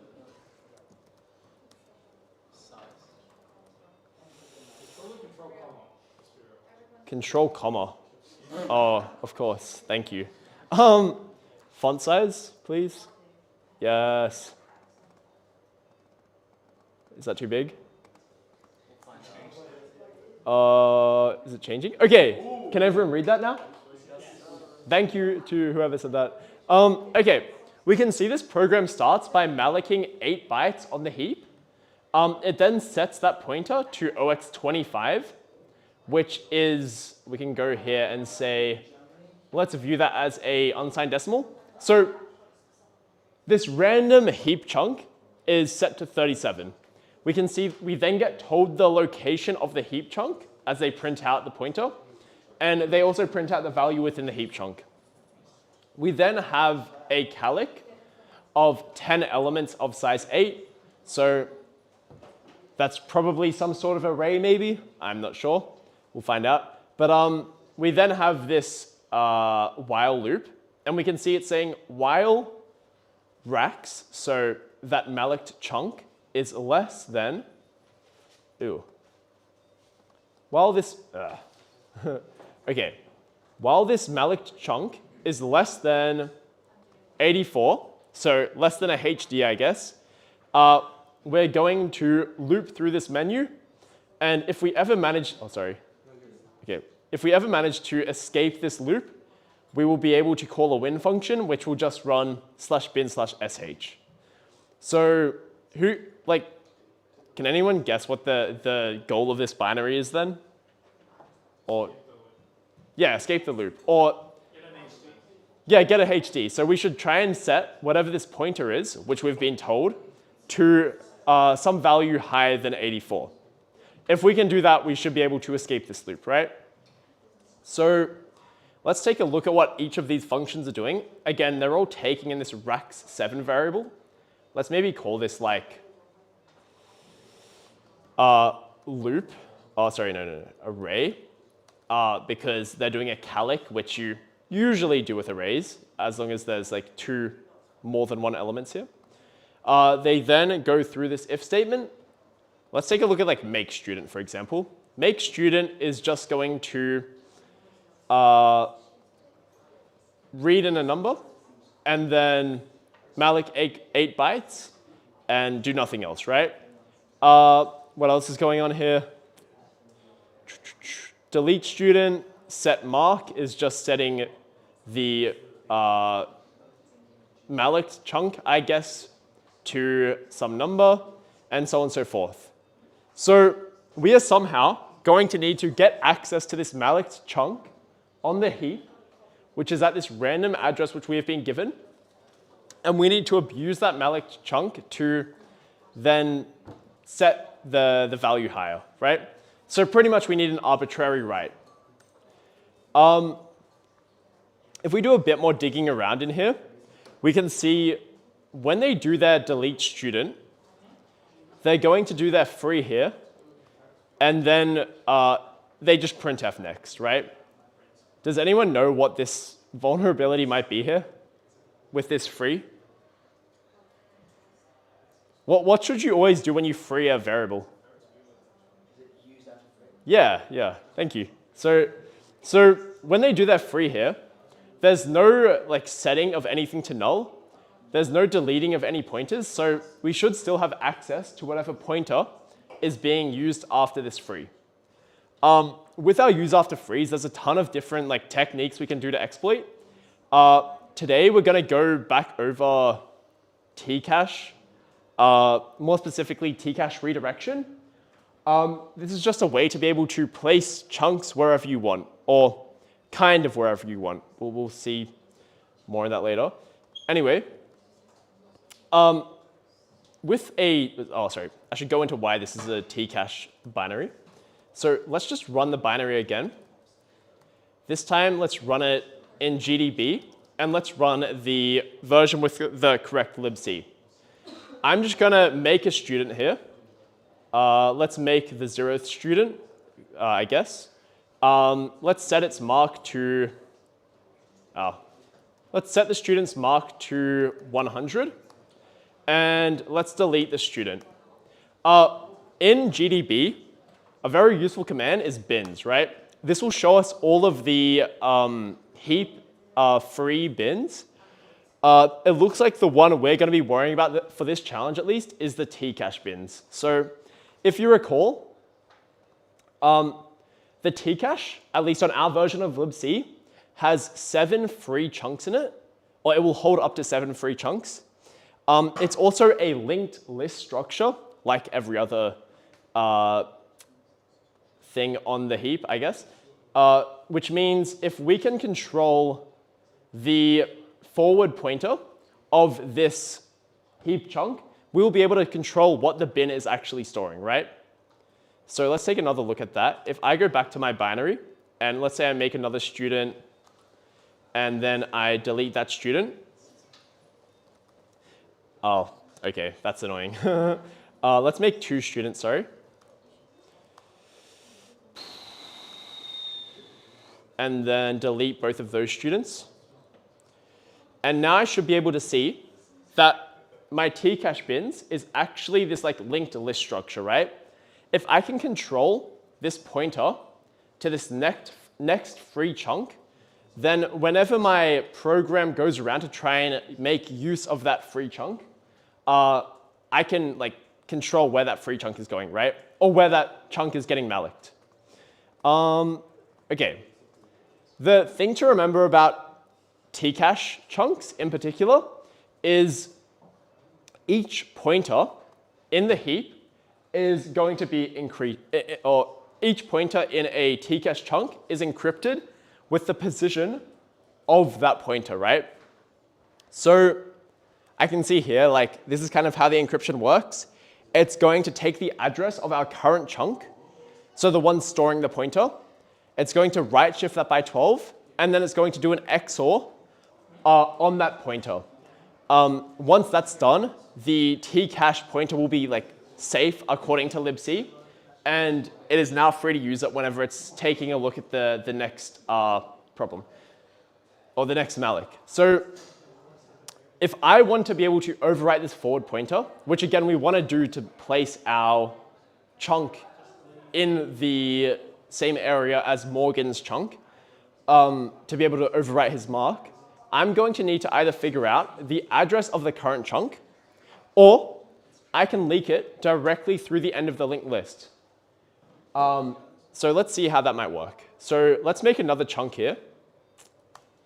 Let's make 4. So now in my bins, I should have this one free chunk here. Let's take a look at what that free chunk looks like in memory. I can see it's storing a, oh, that's annoying. Sorry. Okay, this is the pointer I want. Let's take a look at that free chunk. We can see, going back to like the structure of the heap or the Tcache chunk, the previous size of the free chunk before this is set to null or 0 because there's no free chunk before this on the heap. The size of this chunk is hex 20. We can see this value here, which is the encrypted forward pointer. And we can also see this thing here that's just like a special key that's used to prevent double freeze. But that's not important for this challenge. So with this pointer here, OXO5555B, this one will be encrypted, right, with the key. So if we can, well, first off, what should this chunk be pointing to? Does anyone know? There's only one free chunk right now in the Tcache bins. It's pointing, yeah, it's pointing to null, right?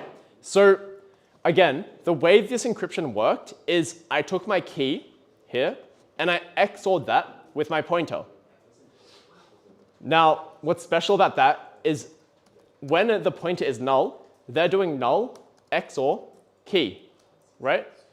And what's null XOR key gonna be? Sorry? Yeah, or it's just gonna be key, right? Because nothing's gonna happen with that XOR.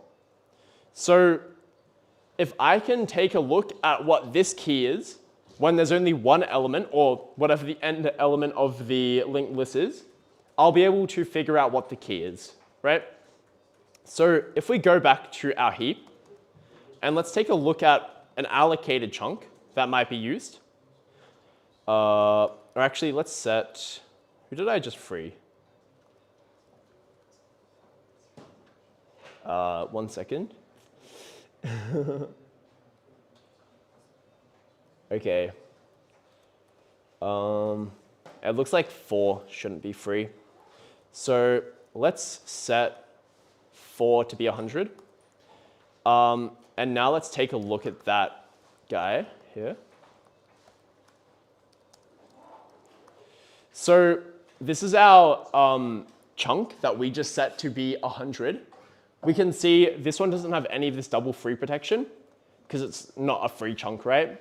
And these are the 8 bytes of information that we were storing in this chunk. If you recall, like each chunk just stores one 8-byte value, which we can see is being done here, right?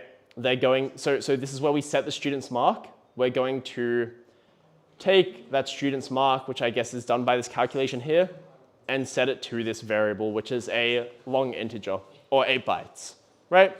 So I have the ability to read these 8 bytes, which are in the same position as the key, right? Yep, so like, I can read the key in this case. Does that make sense how we got here? Yeah. Okay, thank you. Okay. Cool. So I can read this pointer. Let's make up a quick script to try and do that so far. So I've just got a script with some stuff going on here to make it easier to create and read these functions, whatever. So let's say, well, what should I do to just get one free chunk on the heap?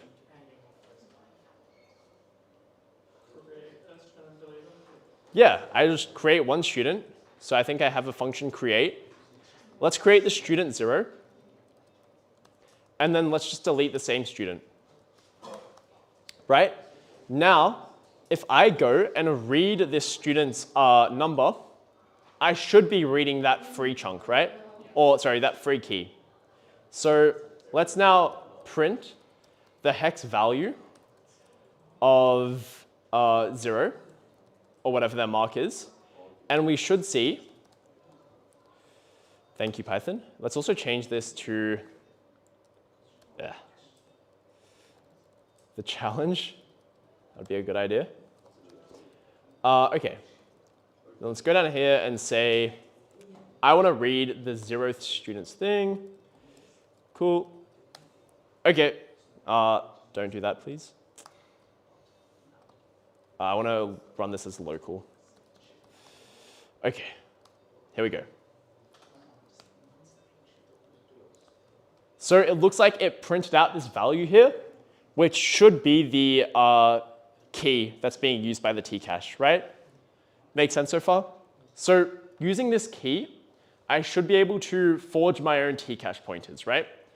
And if you recall, there is a specific pointer that I want to control, right? I want to control the pointer that they print out at the start of the program. Remember, if I can get this pointer to point to like 100, I should be like getting a shell here. I can't find the function now, but yeah. I should try and make this pointer, or whatever's at this pointer, equal more than 85, sorry. Okay, so let's just try and read in this value at the start. This is just gonna be like p.receive until OX.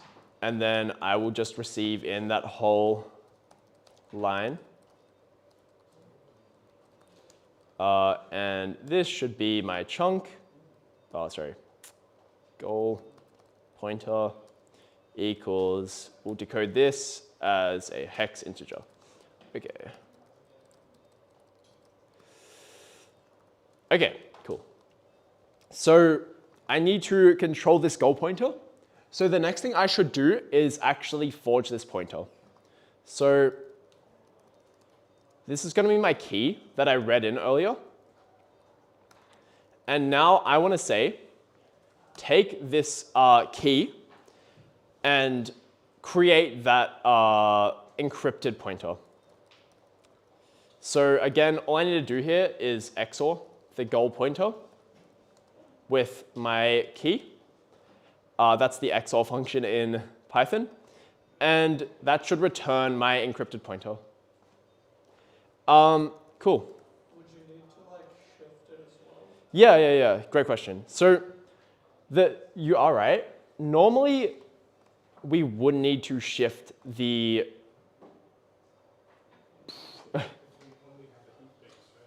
Yeah. So normally I would actually need to shift over where the current chunk is located. But if you recall, we were reading in not where the chunk is located. We were reading in the key or this value XORed with null, right? Which means this value we read in is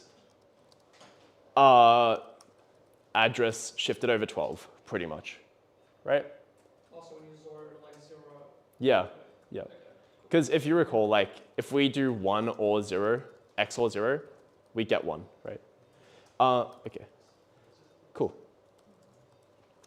So I've got my encrypted pointer here, and I should be able to use this to overwrite where the next free chunk will be in the heap. So let's try this right now. What should I try and overwrite in the heap? Sorry? Yeah, the chunk. Like, I have a free pointer. I can control this encrypted FD pointer now, right? So I can tell the heap where the next free chunk is. So then when they try and malloc that free chunk, or when they try and use it, they're going to be using the chunk where, like, or the chunk we want it to use, which is, again, that chunk that we were given at the start. Okay, so let's try setting, yeah, okay, I have this set n function, which will do that for us pretty much. Let's set student zero's mark or next pointer to be the encrypted pointer. Cool. And then I should be able to, well, let's just take a look at what the heap's doing right now. I'll try and hurry this up. Oh my God. Okay. Let's take a look at what the heap is doing right now. So I can see, oh, that's not good. Oh yeah, no, that is good, right? So, let's see here. This is the value that we wanted to control. If you recall, this is like the chunk that we wanted to take control of. And we can see here that this is our chunk that we malloced with user 0 or student 0. And this is then the next free chunk in the list, which again is the chunk that we wanted to control. So we can try this now and say, if I go and, okay, if I go and create a student, let's create student 1, that should have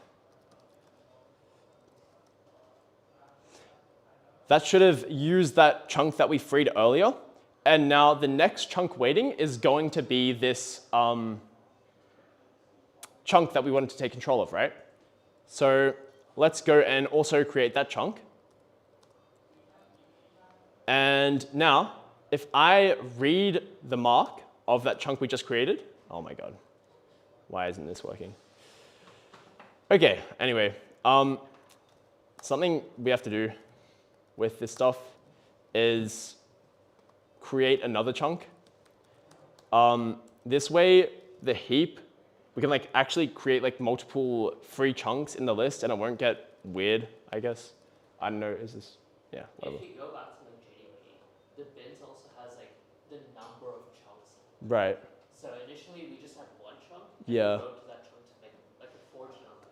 Yeah. But the size of that bin is still 1. Yeah, that's right. So like what if it says like its first check is probably is it 0? If it is, like malloc it from the top chunk. Right. If it isn't, then like look at the bins. Yeah, okay, that makes sense. So like, yeah, did everyone get that? So we want to forge a chunk in number 1, not 0. So We want 1 to point to the forged chunk. we want 1 to point to the forged chunk. So we're going to delete 0. This will still give us the key. So right now the Tcache should just be 0. Yeah. And Tcache is last in, first out. So, sorry? Set 1. We're going to set 1? Okay. Let's try this. Yeah. I forget. I saw this like half an hour ago. Okay, cool. So let's come here and take a look at the bins now. Let's just make sure that pointer matches up. Yeah, that looks good. So yeah, you're right. We had to take that first chunk, which was pointing to the 0th chunk, I guess, or student 0, their free chunk. And we're going to say, instead of pointing to student 0, we're going to say that second entry is instead the student Morgan, who we wanted to overwrite. So now if we come here and say make student 3, and let's make student 4 as well. If I read the 4th student's mark, we can see it's 37, which is that student we wanted to overwrite. We wanted to overwrite the student whose mark was 37, right? So I can come here and say set student 4, set student 4, set their mark to 100. And that should give us a shell because their mark is now greater than 85. All right, we're kind of low on time. Does anyone want me to run through that last bit one more time before we go? Or any questions? Good, good, good. Okay, cool. Yeah. Yeah, I do.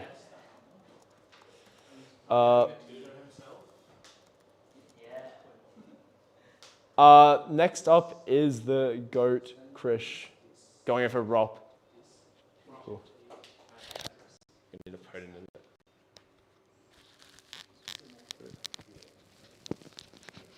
Please don't ask what does lead do for 20 minutes. Even that is Steve. He asked what he asked. I think that's what does lead do, and he just stuck there for 20 minutes because no one answered. I mean, just lost 20 minutes of tape. Pop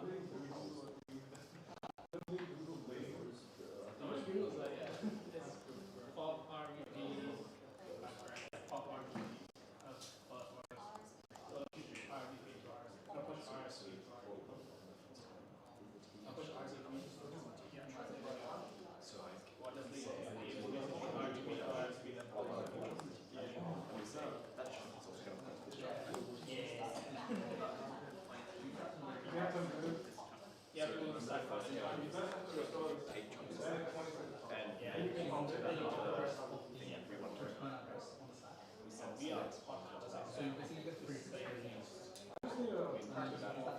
I've been doing like exploits. I've just been like writing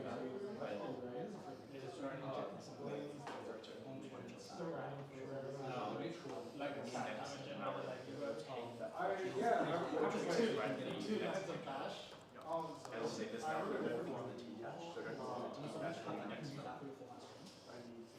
So we need to make two chunks in the bash. And that way, when we overwrite the next point of the first chunk, then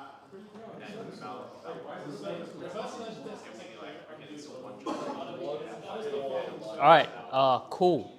I've been told, Will, shut up, man. I've been told that I have to teach ROP. I don't have any slides prepared. So like, do people have any questions on the floor about ROP? Yeah, what's going to be on the exam? No. What does leave do? Leave? No. Any other questions? Can you give us the exam question for 20? No. Well, you're just saying no to every question. No. I have a 26 exam question. Guys, what kind of student? Yeah, this one is the 26. I've got a question. Yeah. It's a JWT. Yeah. Honestly, we would Wrong know course, more about that. All right. Okay, I have this challenge that I made for the exam, but then like too many people guessed it, so we're not doing that challenge. We will not guess. It is completely confidential. Wait, so what's it called? Trust me. What do you mean? No, like what's the actual challenge? Is it like on the CGFE? No. Oh, sick. Oh, okay. Sorry. No, that's true. Okay. So hopefully you pay attention, but people are leaving, so that's great. Okay. We'll each give you $10. Sorry, you started teaching. Yeah, I know, bro. I know. Okay. Cool. So it's meant to be a little bit of like a mix of everything. You'll notice that like if I just run the challenge, it's like you can see there's sort of like 4 different things that we're doing. There's like a create case, view case, delete, and report findings. So it looks like a heap, just like looking at it. I don't know, maybe. But yeah, it's a bit, I don't know. Yeah, let's just get into it. This is massive. How do I reduce the size? Keep it big? Kind of crazy.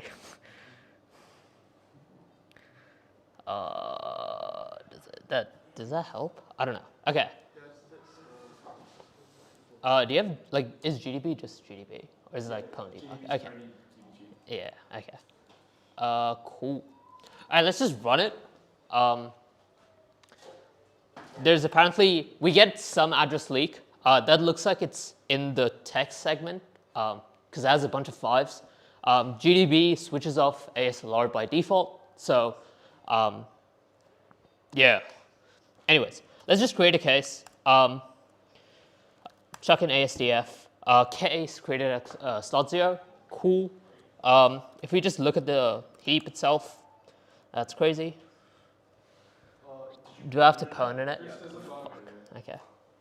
Yeah. It didn't take 5 hours to create a case. What? Is it? It's not in this, is it? Sorry, I'll need to move the thing. Yeah.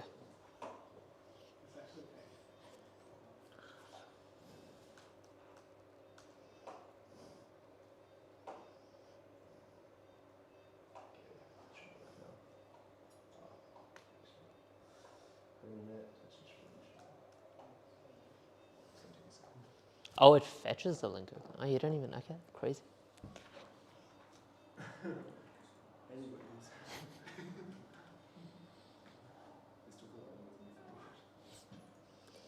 right, cool.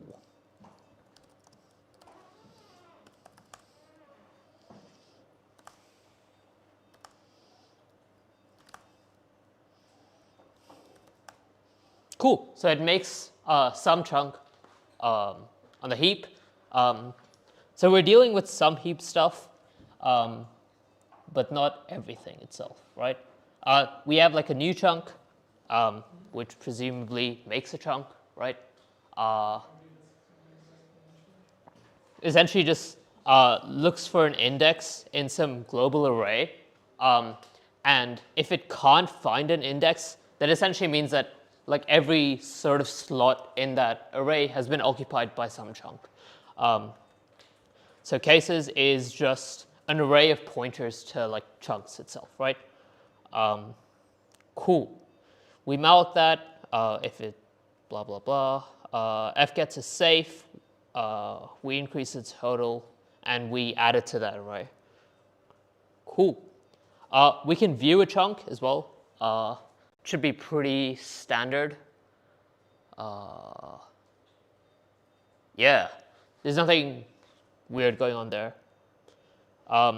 Deleting, you'll notice it's sort of the same bug with Callum's example.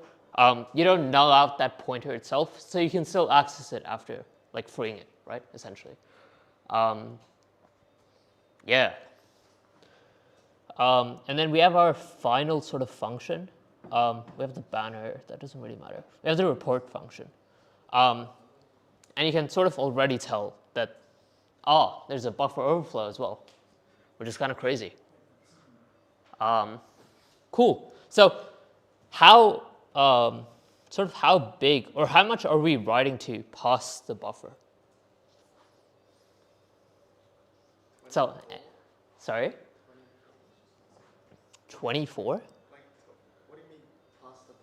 So like how big is our buffer? Oh, our buffer's OX40. Yeah, and then we're writing. You can write OX58. Yeah. OX 16 plus 8 bytes.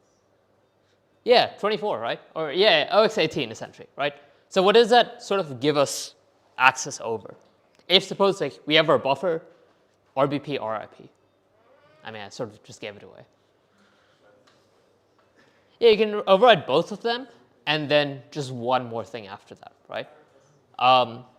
So it looks like maybe we're doing some sort of pivot. It's not guaranteed, but like we only have space for sort of just one more thing after RIP. So yeah, and we don't have a win function. Cool. Yeah, I know. Terrible, terrifying. Okay. So a thing about sort of oh shit. Oh god. Oh no.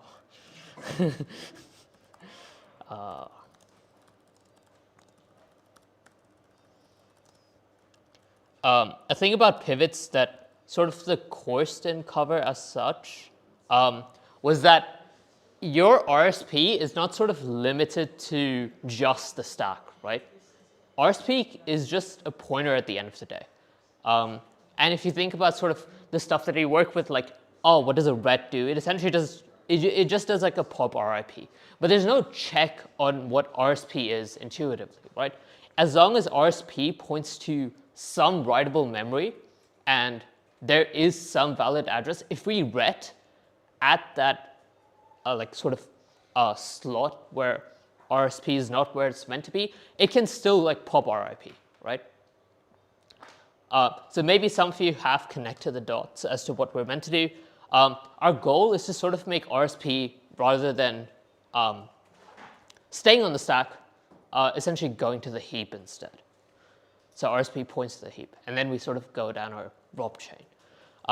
You'll notice there's a pop RDI, pop RSP. Pop RDI is pretty, like, it's already pretty indicative that, you know, you could do like a puts, right?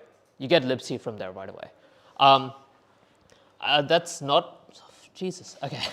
That's not what, sort of what the challenge is about.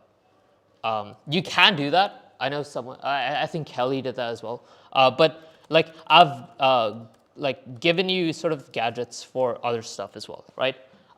If you see sort of XOR RSI, RDX, RDX, you're looking at execv, probably, right? If you see a syscall there, oh, it's like good get, right?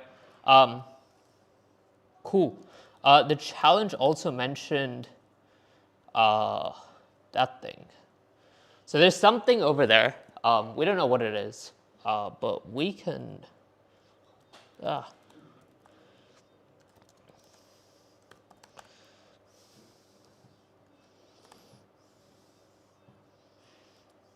Oh, Jesus Christ.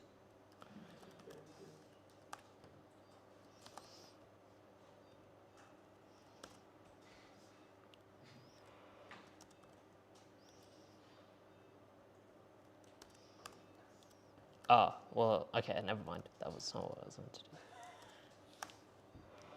Looks like it's been listed as some symbol, right? Which is a function pointer. We don't know what the function pointer really is. If we look at sort of binary ninja, what am I looking for?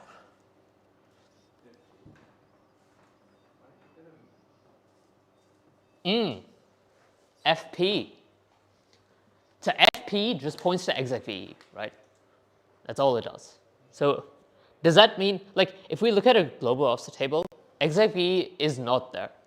We just have it as sort of a thing over there. It's never used in the program.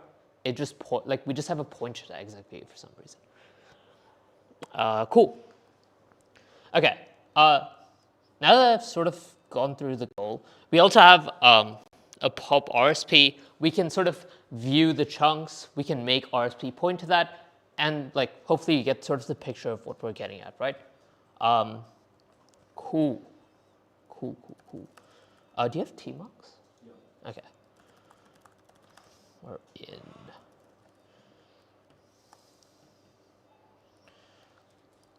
Okay. Let's just create a bunch of chunks.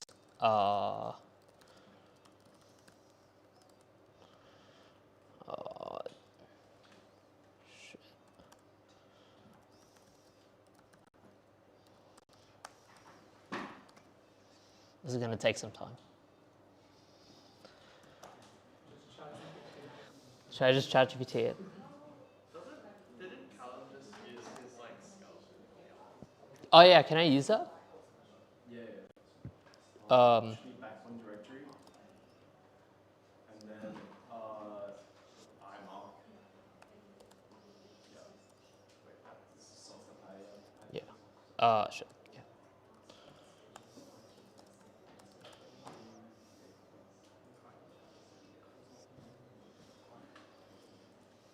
I mean, it'll work if yours. Yeah, we can just change it around. I'm just slow at typing. Oh my goodness, I just ruined yourself.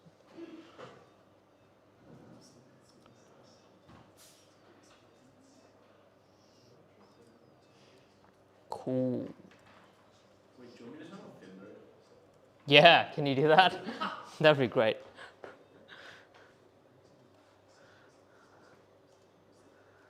Okay, cool. Oh, that's so much better. Oh, okay. All right. Okay. What was I meant to do?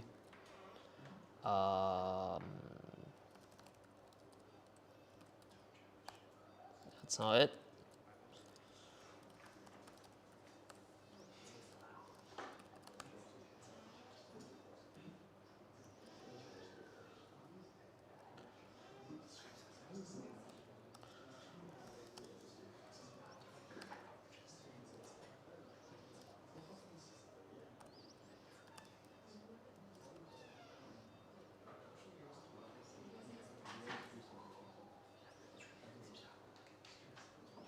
What do you use global P? Because I'm lazy. Like, do you not have to use it? No. I don't know, Python.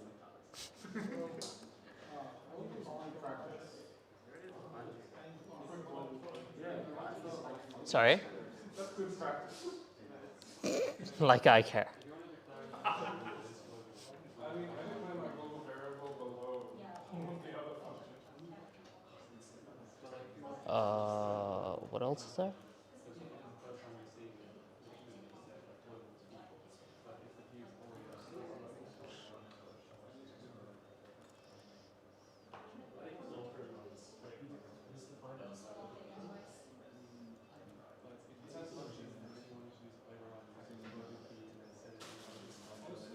My wizard is far more mad that I use some kind of input stuff. So, I can't use Neo for it because the linter just yells.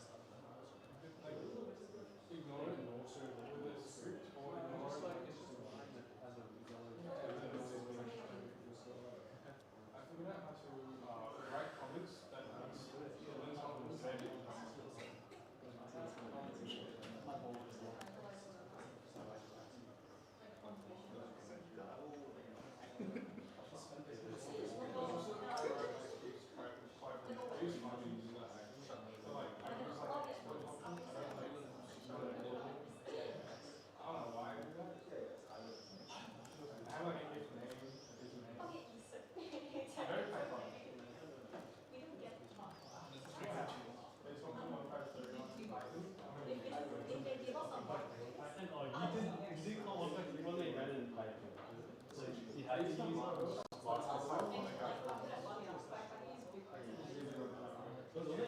Do you just use GDB to attach?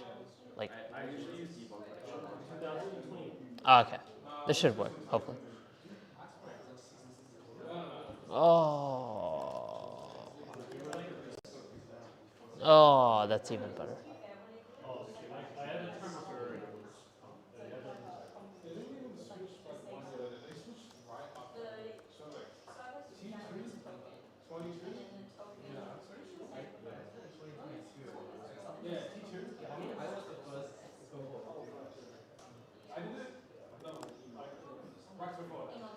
I use, oh my.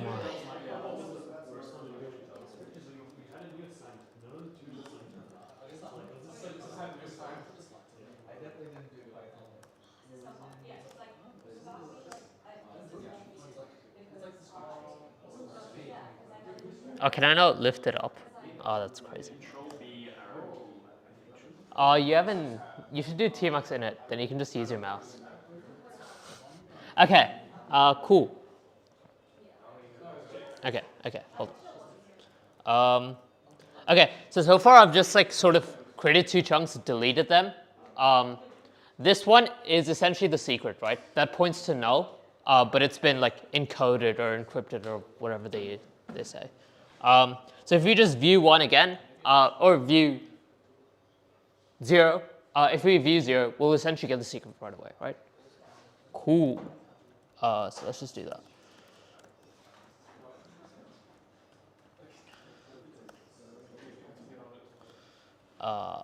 God.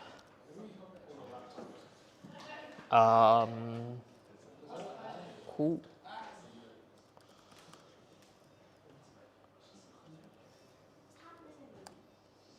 That's crazy.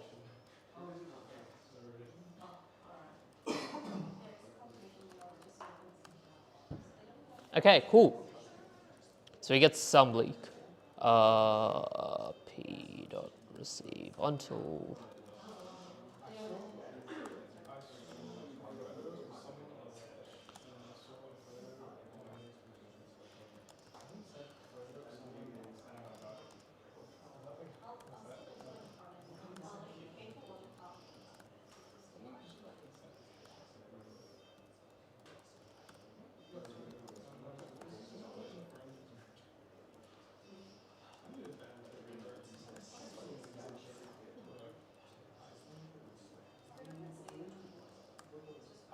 Cool. Does that look right? I don't trust myself. Yeah, that looks fine. Okay. I also didn't fucking leak the pi itself. So like we got a pi leak from the very start. We should probably extract that out. God damn.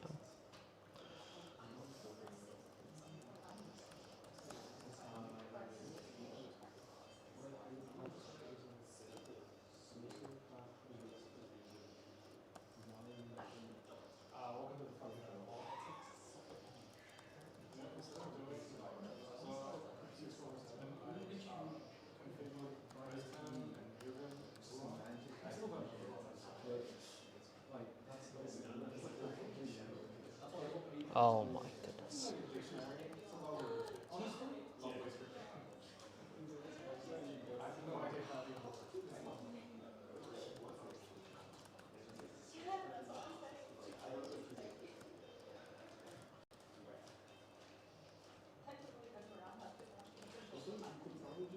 Oh my goodness.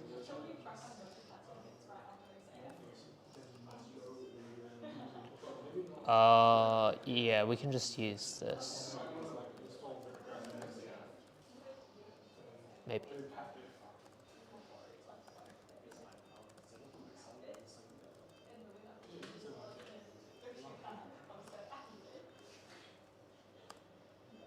Cool. So are people happy with what I've done so far? Which is nothing. But yeah. Cool. Okay. So our our chunks itself are just going to contain like the addresses to those to those gadgets itself, right? So if once we leak something out, can I do this in just one? Wait, so the goal here is we have a buffer overflow and we have a use after free, and we want to get code execution wrong. Yeah. There's a pop RSP gadget as well. So we completely control RSP after that. Yeah. I didn't see that. That's crazy. Yeah. Oh, so that's how they're doing that. Yeah. Sorry. Yeah. Cool. I was gonna say something, but I forgot. So we want to maybe leak our chunk address? Yeah, essentially.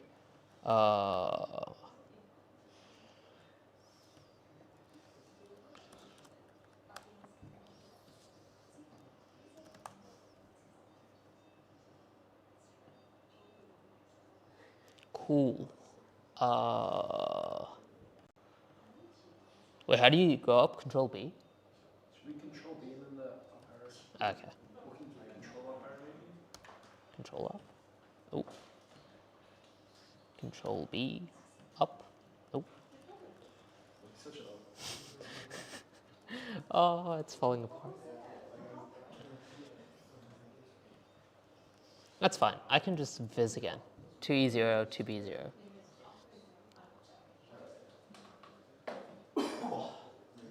Control V and then Control F. Ah, okay.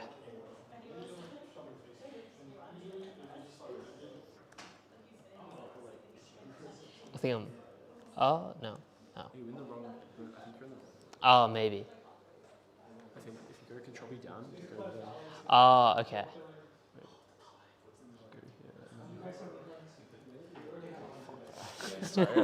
No, that's all good. Can you drag it to be bigger? Oh, like from here, I guess. Yeah, that's good enough, I guess. Okay. Cool.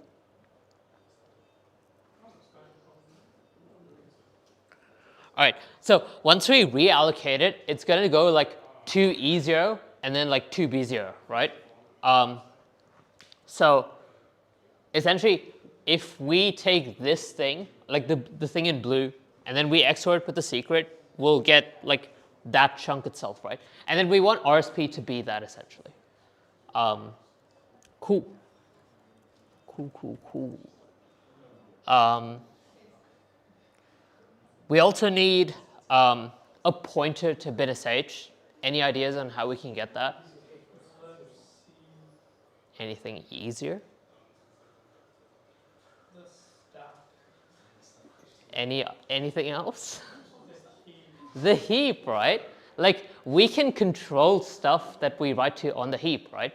And we then have a pointer to data that we've written to. So if we just write bin sh over there, then the heap address itself becomes a pointer to bin sh. Cool.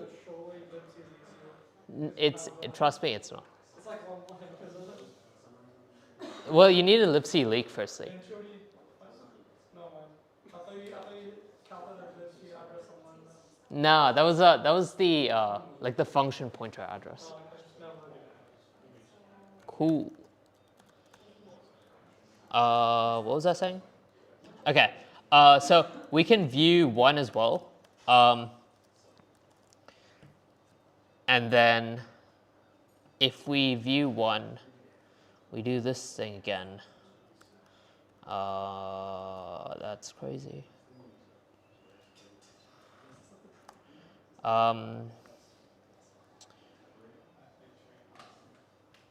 Yeah. So that's the forward pointer to 0. And then we can essentially get the raw pointer to be that XORed with the secret, right? Does that make sense? So 0 points to null, which is the secret. 1 points to 0, but it's encrypted. If we XOR it with the secret, we get like the raw pointer. Cool.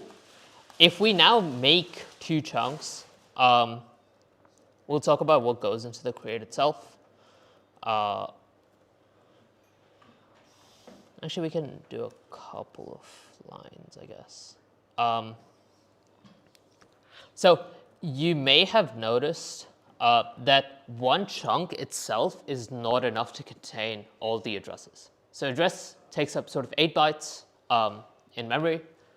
We need sort of XOR RDX, RDX, RSI, RSI, pop RDI with the address of bin sh, and then finally call execve, right?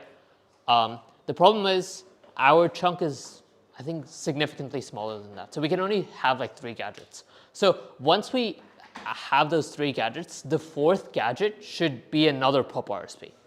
And then we pivot to another chunk, essentially. And then that chunk will contain the rest of the raw payload. So we have a chunk, it's not big enough to store all of it. So the forward pointer of the next. No, okay. Once RSP points to the chunk with the raw payload, all forward pointers and everything go out the window. Yeah, because we just keep executing. Yeah, but that chunk that RSP points to cannot hold all the addresses, right? Like our ROP chain is bigger than the size of the chunk itself. So what we do is we do some of those gadgets, like we execute some of those gadgets, and then we do another pop RSP to another chunk, which contains the remainder of our gadgets. Cool. Okay, so if we create twice, we can whopper-f child/search. Cool. So we get 2 of those.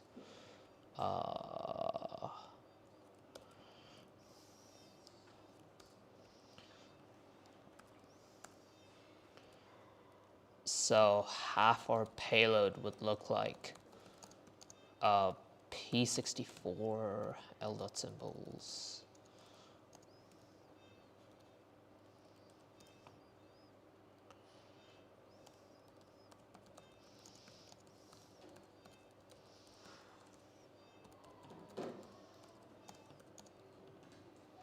That should be address. Cool.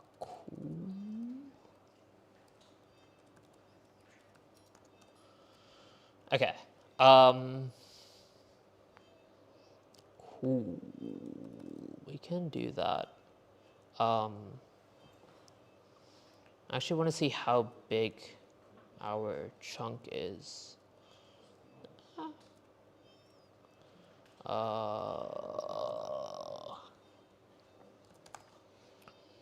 So, like, we can do 1, 2, 3, 4, 5, probably, right?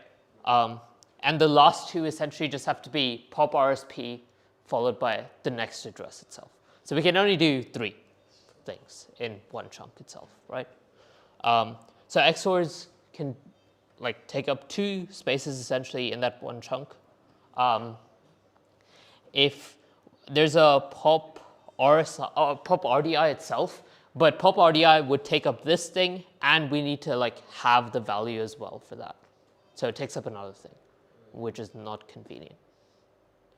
Okay, cool. So let's just pop RSP after this. Oh my goodness. It's not even in, okay. I still feel like this challenge would have been like vastly improved if every time you create, you have to like sleep for 5 seconds. Yeah, that's smart. It's actually sleeps for the entire period of the exam. Yeah. Just crashes your computer. RMRF.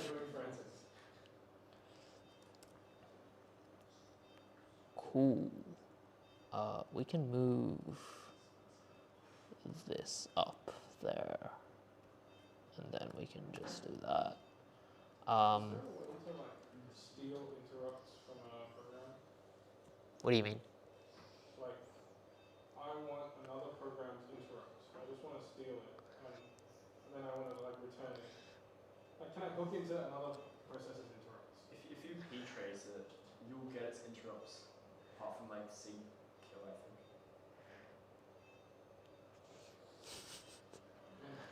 Yeah, it's ptrace.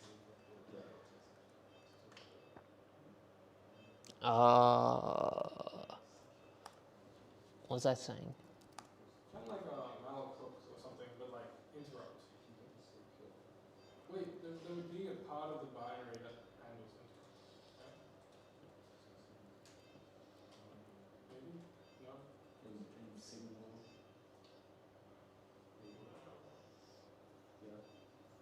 Okay, cool. So we leak, like the roll pointer we get is of 2B0. We need to do another pop RSP after that, which is at 2E0, so that's C, D, E. Oh, it's 30 more. Cool.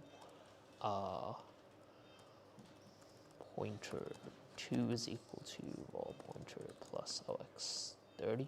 That's what I said. Cool. Okay, we're sort of rolling.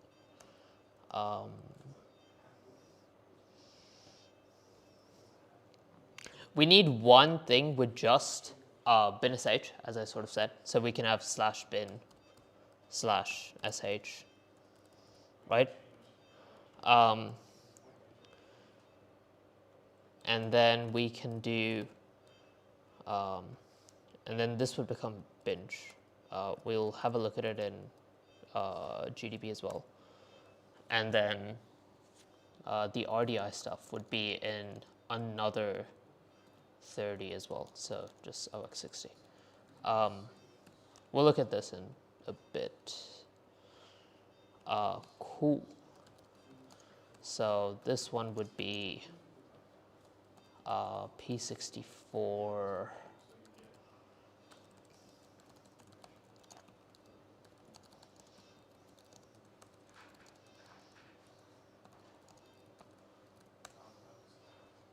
Okay, cool. So you'll notice with the pop RDI, like the pop RDI just itself, it also has a pop RSP attached with it. So we have to pivot along somewhere. But that shouldn't be too much of a problem because we're doing everything. Because that, I think it's fine. I don't know. Cool.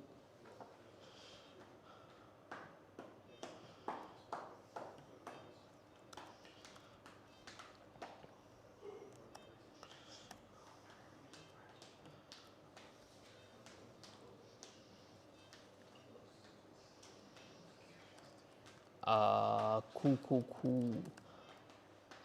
So we have LDA address plus OX16B7, which is the pop RDI.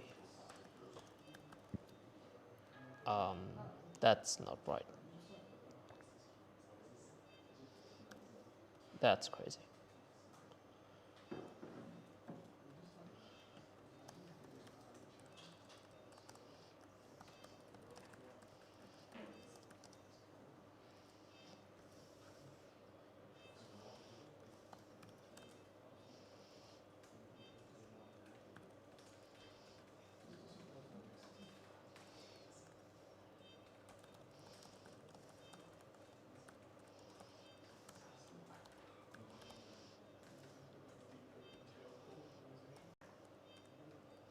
Okay, let's just leave that there.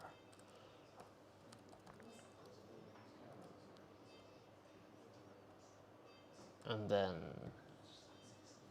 is that it? Maybe. Okay, let's have a look at what we're doing, maybe.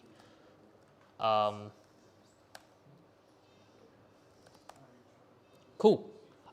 So you'll notice that we have two B0, like one single dedicated chunk for just /binsh. We have sort of these things that are like floating around. And these are the ROP gadgets themselves, right? So if we sort of Control Shift C, XI for instruction, you'll notice there's like XOR RDX, RDX, right? Similar thing here. This would be the RSI, RSI. Cool. You'll notice that this thing is, this would be the pop RDI, the first thing in yellow, and then like that thing itself is a pointer to not the right thing. What the hell, why is it not the right thing? Okay, it should just be like 2B0 instead, right? So currently it points to 4FA2E0, which is here. It should just be like pointing to 2B0, right? Which contains, it's essentially just a pointer to binsh. Cool. So what the hell am I getting wrong? 2B0. Okay, yeah, that's fine. So the raw pointer is that. This is -30. Let's just examine this. Cool. Okay. Cool.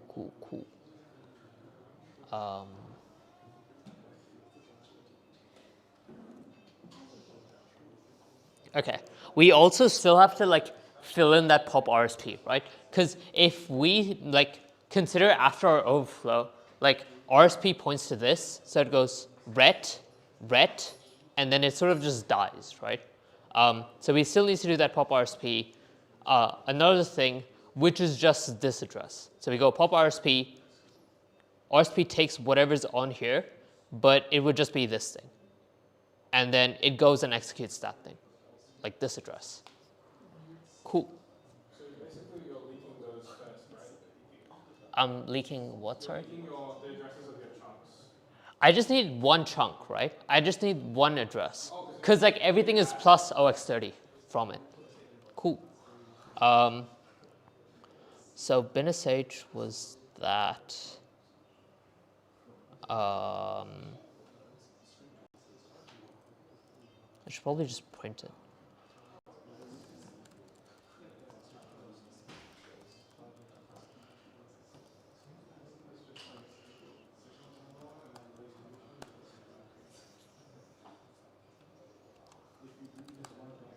Yep, 2B0.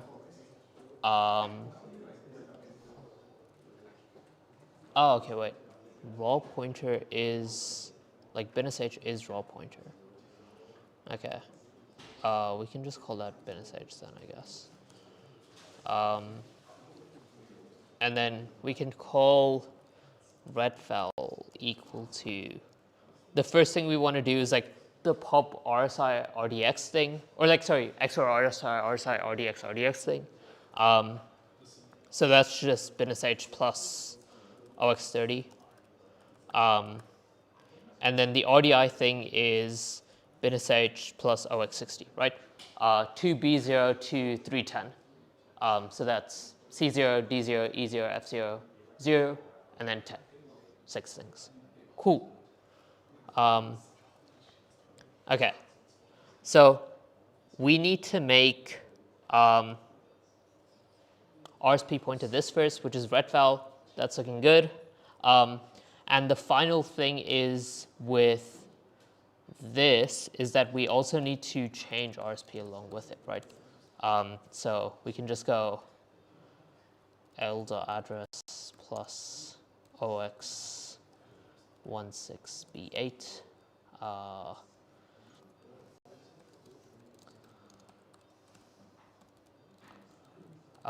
And then this would be what? So what does this thing do? Is that right? Yeah.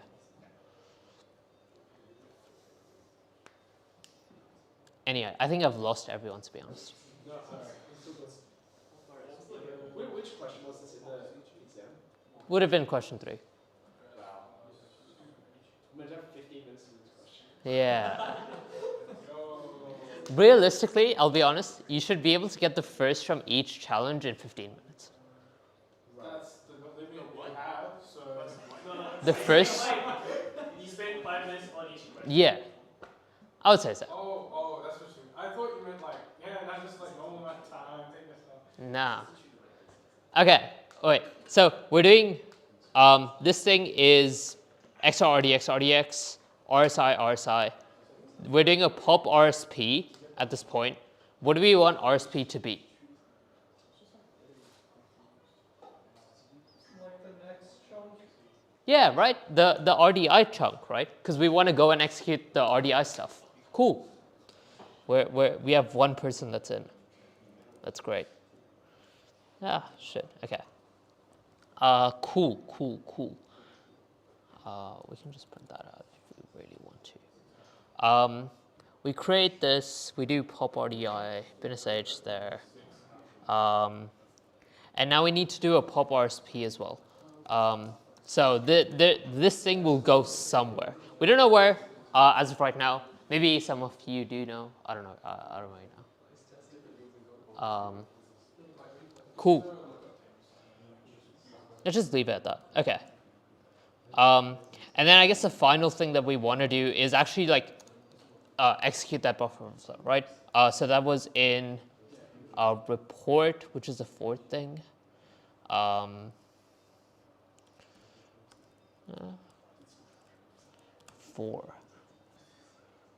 I guess that's a double thing. Okay.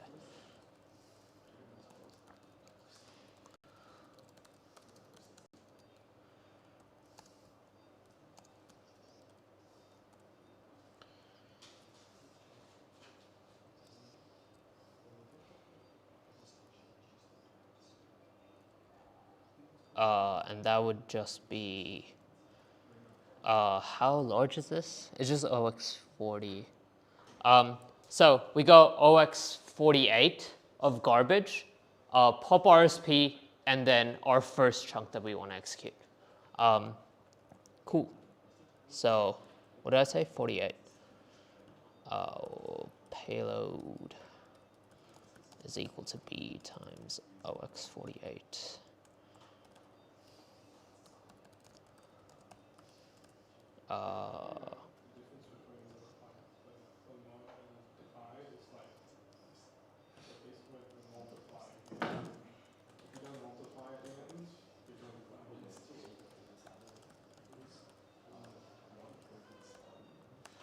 Cool. And then we can just do that.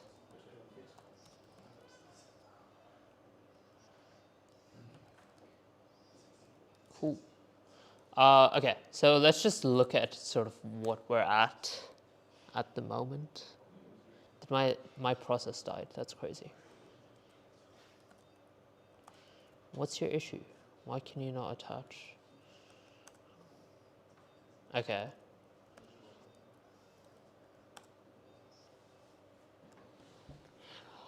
What?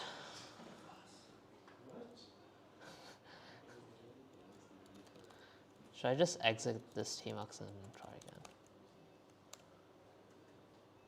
That's crazy. Maybe just use gdb.debug. Just use pause and attach to it. What do you mean? GDB, do I have to set that up? You just do gdb.debug instead of process at the start. Oh, okay. So. It would just be like waiting for some random input, like maybe one of the functions. No, without the GDB, it ran through, and it EOF'd. All right, I'll just do the pausing thing.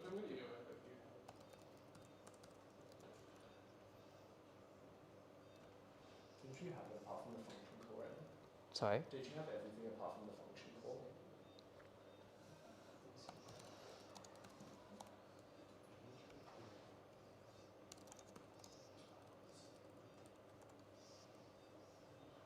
What? Okay, I'm on steroids. Didn't you give it the binary as Oh, it's ending before you GDP attach. Yeah, yeah. So you need to do gdb.debug for that. Let's just pause at different places and see where we're breaking. Cool. Let's see if it breaks here. Okay.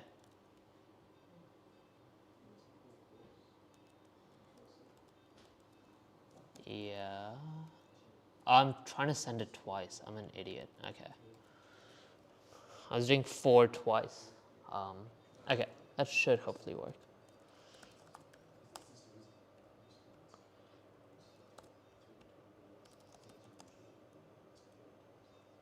Ah, shit.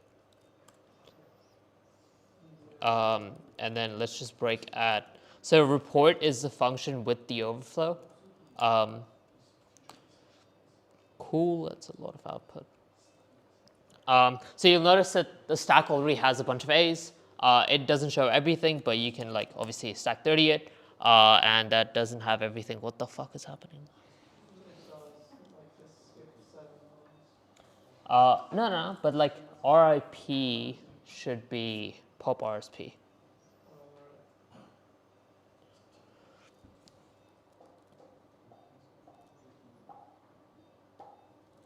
You know what? Let's just NI, see if it breaks. Yeah, okay. All right, that's perfect. I love when my code doesn't work. P64 LDOT address. Did your LDOT address get rendered correctly?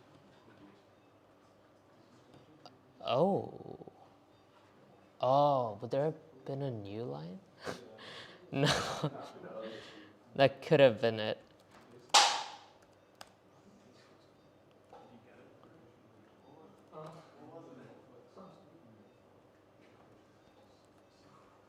I think I broke your laptop.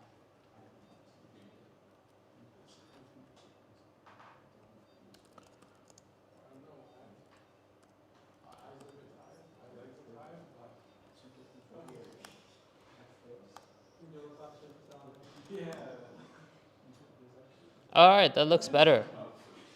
So we have a pop RSP at saved RIP, and then just a pointer to XOR RDX RDX, right? The first thing that we're looking at. So if we go all the way down, nope, leave ret. Pop RSP is now in the heap, and you look, RSP is now blue. Isn't that crazy? I don't know, maybe. So we go XOR RDX RDX, ret, XOR RSI RSI, ret, pop RSP, because we don't have enough space anymore for the next thing. So you'll notice that it's going to break for some reason. Why is it breaking?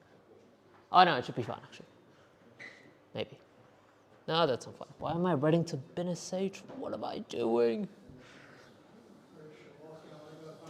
Bro, yeah, no, bro. No, today it's me. You're doing well. You're doing great. Stressing out, bro. You're stressing me out more. bin.sh RDI. What's my heap at this point? What? Why do I have 4 chunks?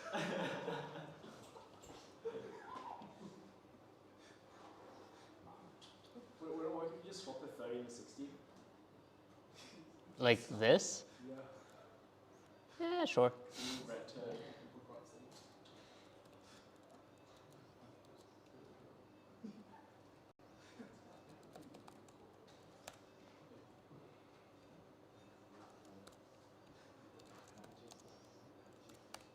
Oh my goodness.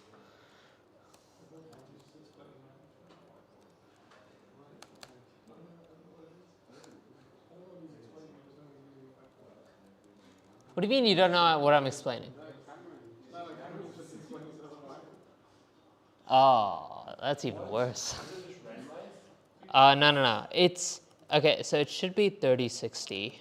It's just that when I pop RSP, the next time, that should be right.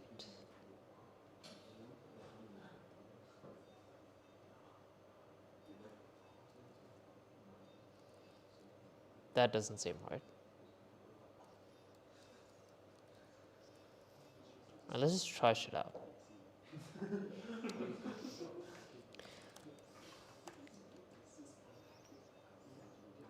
Ah. Wait, why do you have Chrome on your computer? There's a question after this. There's a question after this? No, like on the exam. Oh, yeah. That would be hilarious. Oh, yeah. Forgot about that.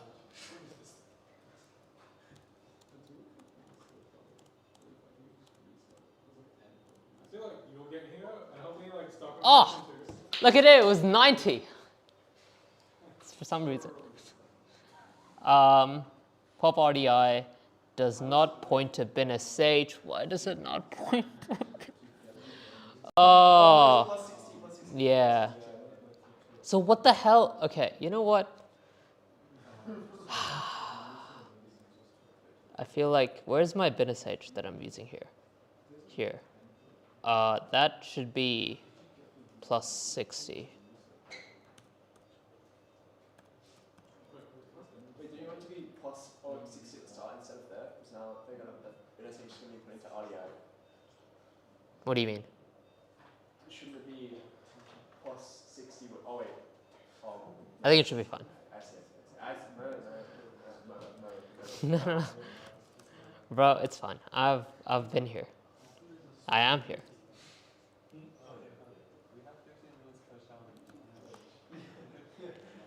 You guys don't stress out so much. You're stressing me out. Yeah, now you can try feel the Okay. RSP, RDX, RSI, RSP. Oh, I think that's it. Okay, so we've done everything, right? RDI is now a pointer to bin.sh. RSI is 0, RDX is 0.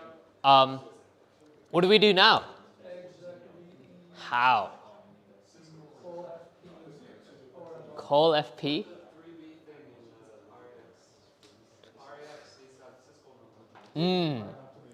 Does anyone disagree or agree with that?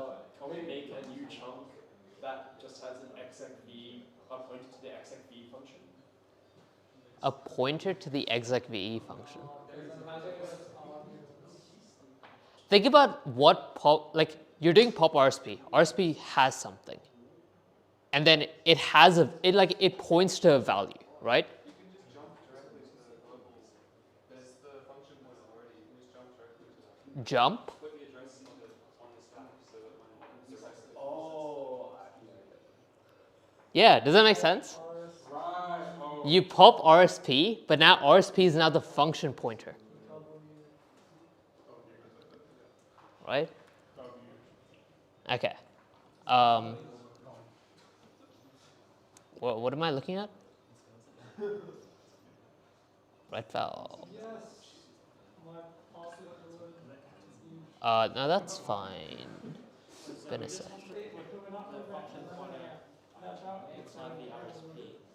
Yeah.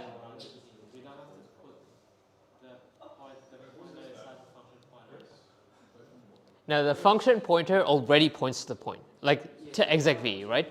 We want RSP to point to the function pointer. So when we ret, it goes pop RIP. So like FP points to that, it goes pop that. So then it goes RIP equals execv. Bro, I'm on it, bro. I'm on it. Did we get this after? What do you mean? The script? Oh, bro, you should have been following along. I am following, but just go to the live stream. It's all in your head.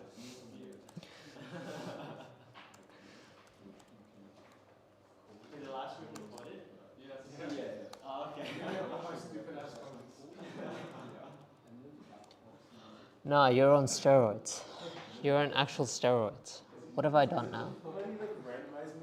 No. It's at a. I'm just messing up where I'm meant to be writing it.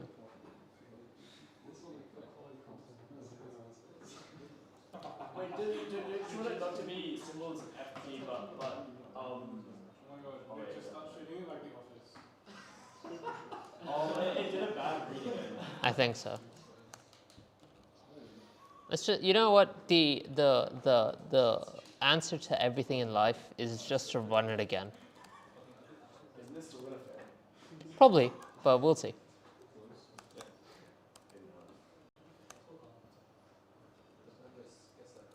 That's, what the hell? This is kind of a position as well. Like if he gets us, you'll be out of front. Yeah! Oh, Jesus fuck.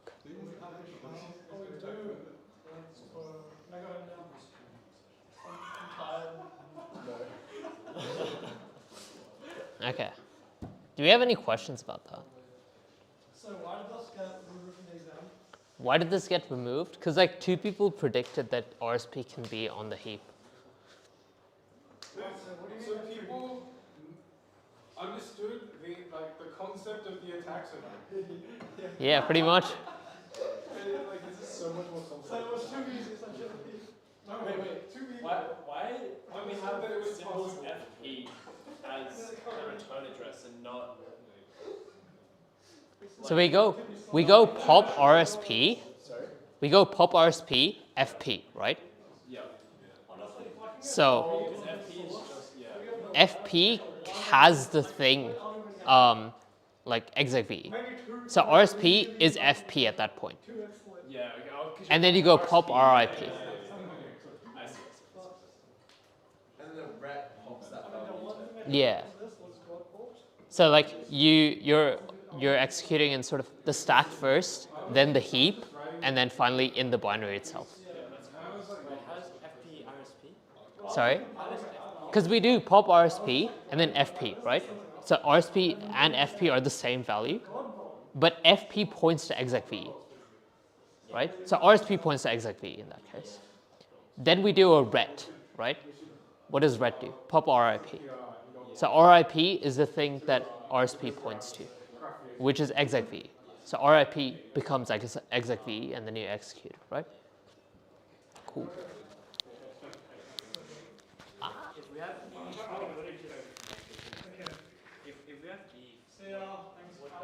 See ya. Yeah, pretty much, like 2 seconds. Peace, bro. Thank you. No worries. Wait, okay. Thank you for coming, everybody. Now that everyone's gone. There's some extra stuff here, maybe, on the slides. And here's the attendance form. Everybody, please scan this QR code and fill in your details so we get money. Yay. Thank you.